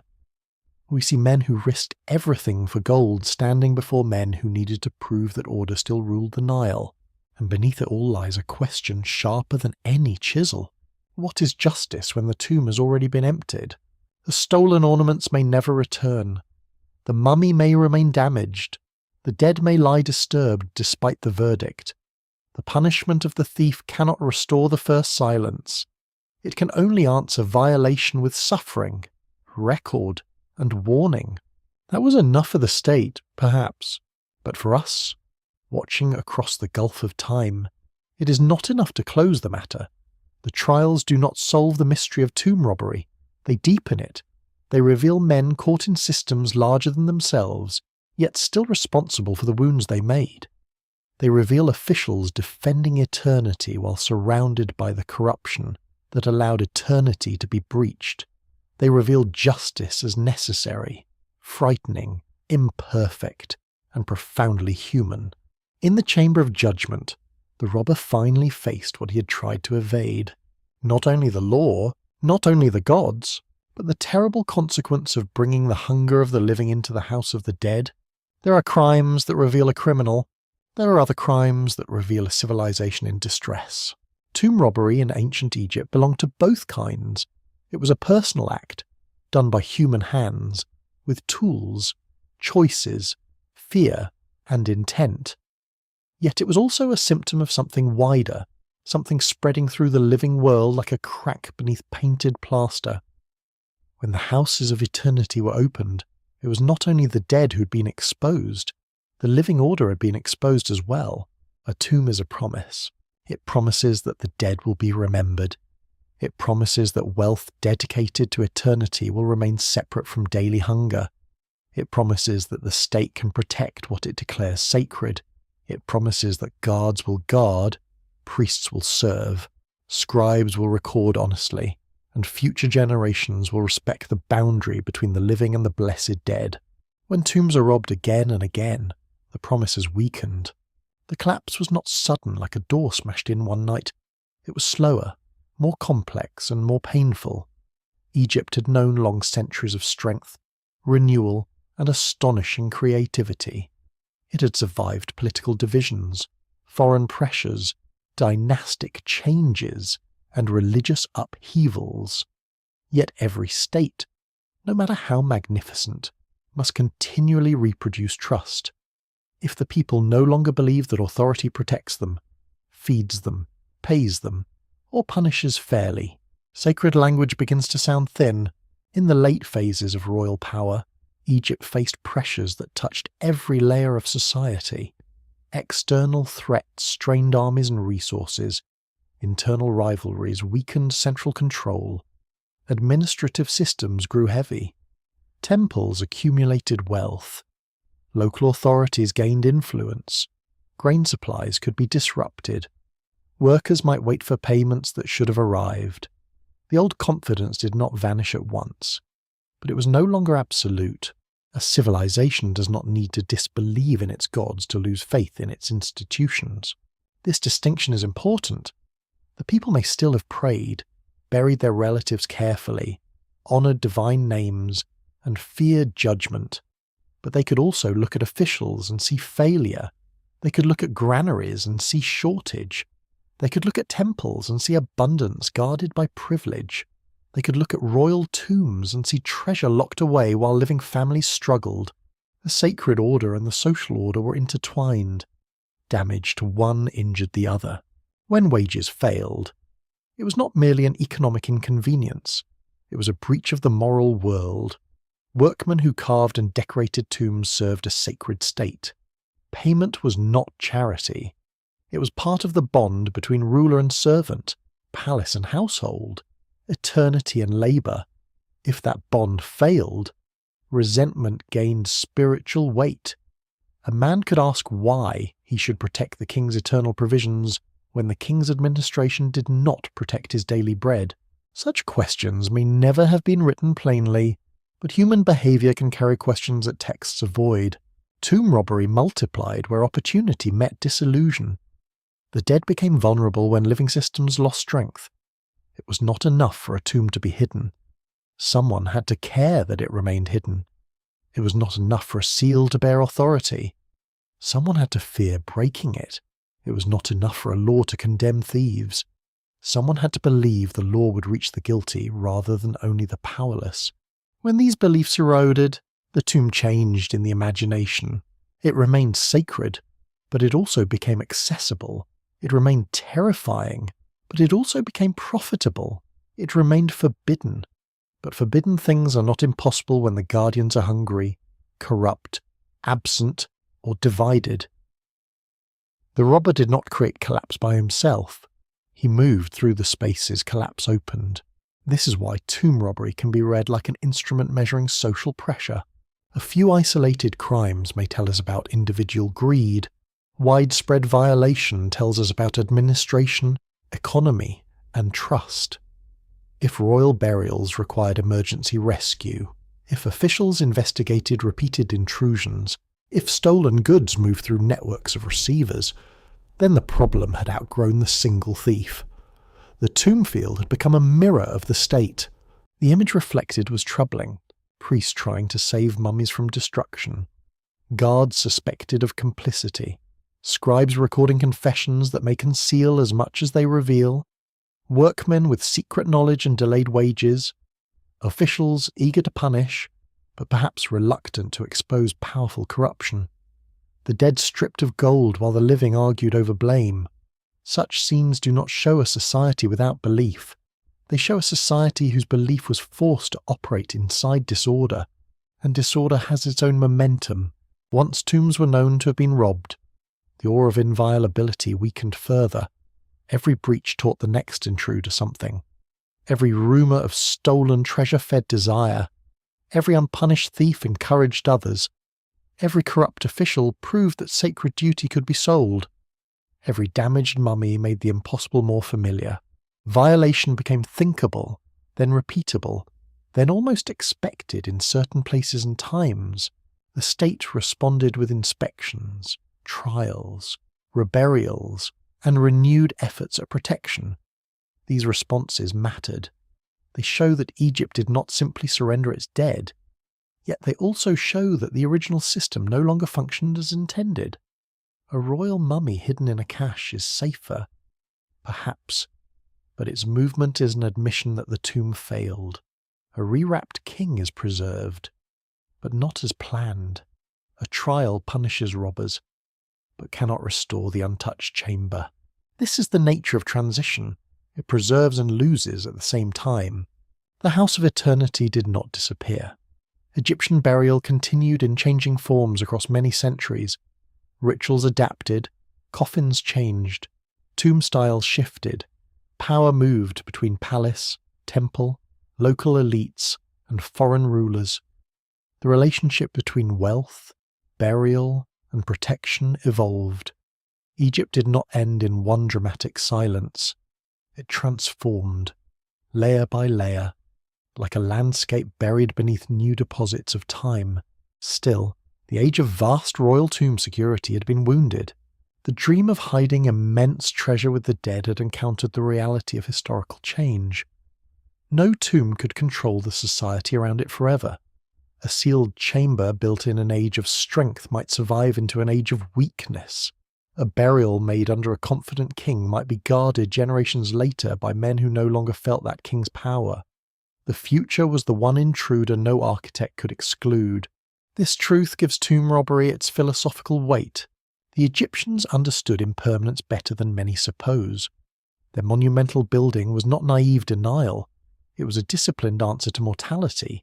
They knew bodies decay, names fade, houses crumble, and memory must be defended. Their tombs were not foolish attempts to ignore death. They were profound cultural technologies designed to negotiate with it. But even the greatest technology of remembrance depends on living caretakers.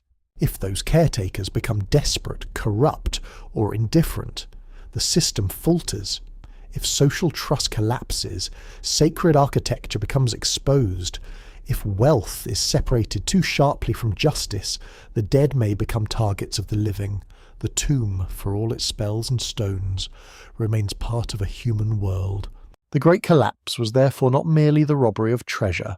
It was the collapse of distance between the sacred and the desperate. The dead were supposed to be removed from ordinary use, set apart, provisioned, and protected.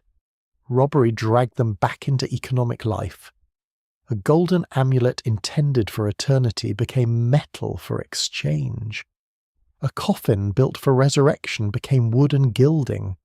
Linen wrapped for sacred preservation became material to be torn, taken, reused, or discarded.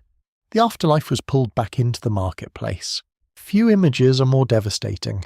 A civilization that imagined cosmic order with such elegance watched some of its most sacred objects become commodities. But perhaps this is precisely why the story still holds us. It reveals the tension inside all human cultures between ideals and survival, reverence and appetite, law and power, memory and need. Still, for the most part, secrets remain hidden. We cannot reduce Egypt's transitions to tomb robbery alone. We cannot pretend that every stolen jewel explains a dynasty's weakness, or that every damaged coffin marks the same cause.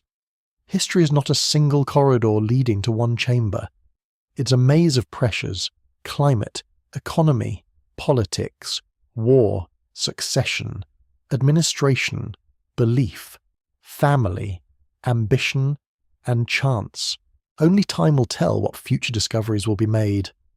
New stratigraphic excavation, refined radiocarbon dating, residue analysis, genomic data, and the rereading of old papyri may bring sharper detail to this long period of strain. Future scholars may identify patterns now invisible, linking material evidence from tombs with settlement archaeology, food supply, labour organisation, and regional power. Yet the broad image already stands in the desert light. When Egypt was strong, the tombs proclaimed confidence in eternity. When Egypt weakened, the tombs revealed the cost of that confidence. The dead kings, nobles, priests, and officials had been prepared for forever, but forever passed through the hands of ordinary people. Some guarded it, some exploited it, some tried to repair it after others had wounded it. The collapse in the House of Eternity was not the end of Egyptian civilization, it was the exposure of its human foundation. Behind every god painted on a wall, there was a painter who needed food. Behind every seal, a guard who could be bribed. Behind every inventory, a scribe who could lie. Behind every royal mummy, a future generation that might care, or might not. The tombs were monuments to eternity, but their survival depended upon fragile, mortal arrangements. In this, the Egyptian story becomes universal. Every society buries something it wants the future to respect: a law, a memory, a monument, a sacred place, a founding promise, a beloved dead. But the future is not obedient merely because the past commands it. The future must be persuaded, sustained, fed, and bound by trust. When trust breaks, even the most sacred chambers can be opened. The robbers who entered the tombs were criminals, but they were also signs. They signalled that hunger had reached the boundary of holiness. They signalled that authority no longer inspired enough fear or loyalty. They signalled that the wealth of the dead could no longer be kept fully separate from the suffering of the living. They signaled that the House of Eternity, built to defy time, had become part of history after all. And history, like sand, enters every crack.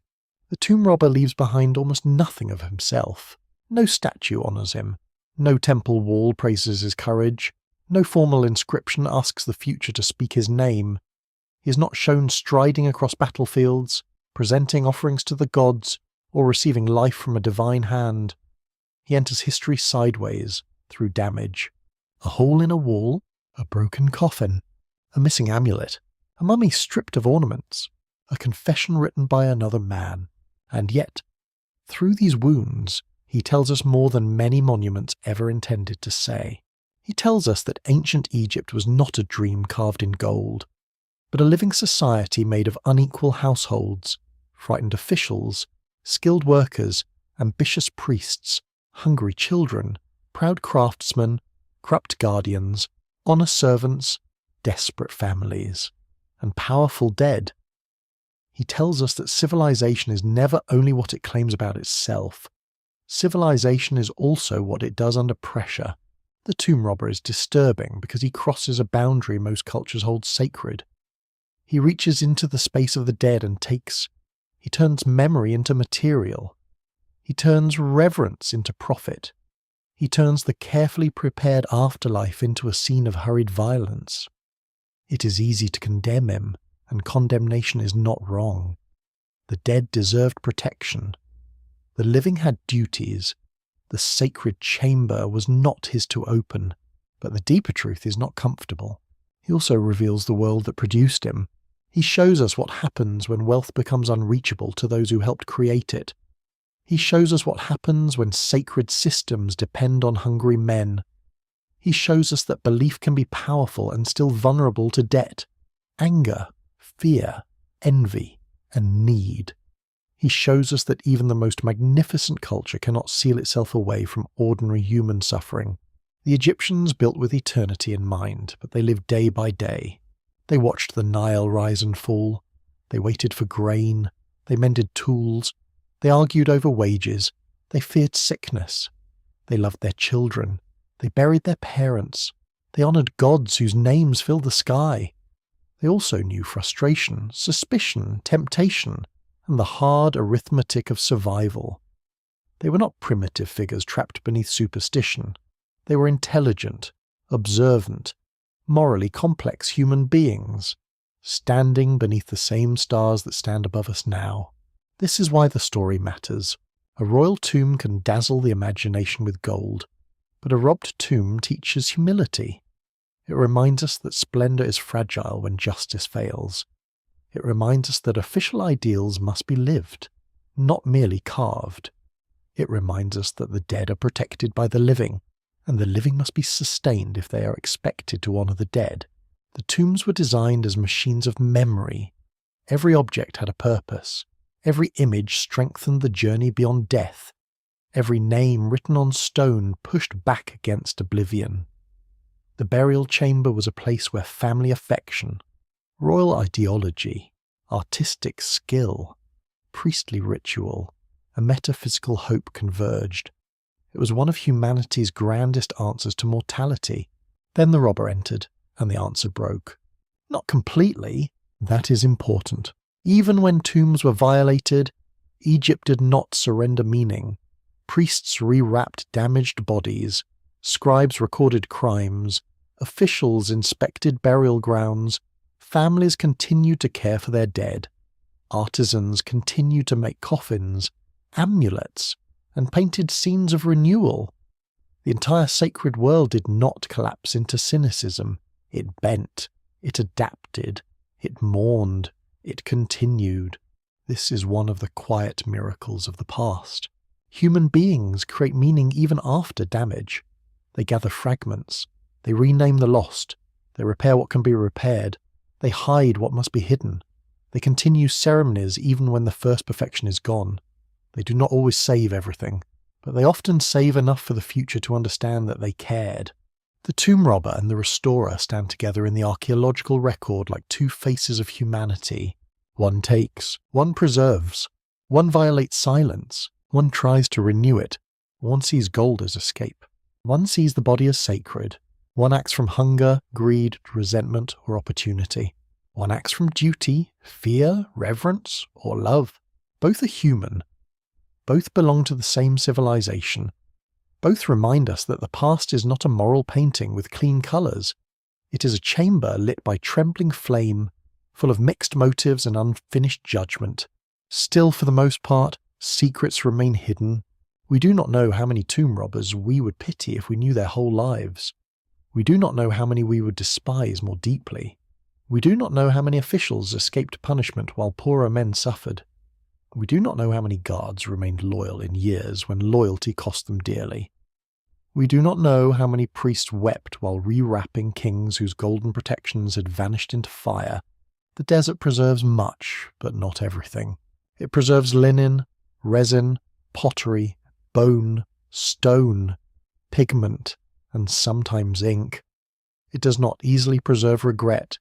It does not preserve the silence inside a thief's house after stolen gold has been hidden beneath the floor. It does not preserve the look on a widow's face when guards come for her husband. It does not preserve the prayers whispered by a priest over a damaged mummy in the deep night. For that, we must use imagination disciplined by evidence. Radiocarbon dating can steady the timeline. Stratigraphic excavation can reveal sequence. Lithic analysis can identify how stone was cut or broken. Genomic data can illuminate kinship among the dead. Forensic study can show where a body was disturbed, where a hand was snapped, where wrappings were sliced, where amulets once rested. These scientific tools do not destroy the mystery of Egypt. They deepen it. They show that myth and material are not enemies. The gods may not speak in the laboratory, but the laboratory can show us the human world in which gods were served, feared, invoked, betrayed, and defended. Science does not reduce the tomb to dust and measurements. It lets us hear the past with greater care. It lets us see the exact place where a robber's chisel entered plaster, the layer where debris fell, the injury where a body was searched, the repair where someone tried to restore dignity. The result is not a smaller story. It is a larger one, for at the centre of all this lies a question that reaches far beyond Egypt. What do human beings owe the dead? We owe them truth, perhaps. We owe them memory. We owe them the refusal to flatten their lives into treasure, spectacle, or superstition.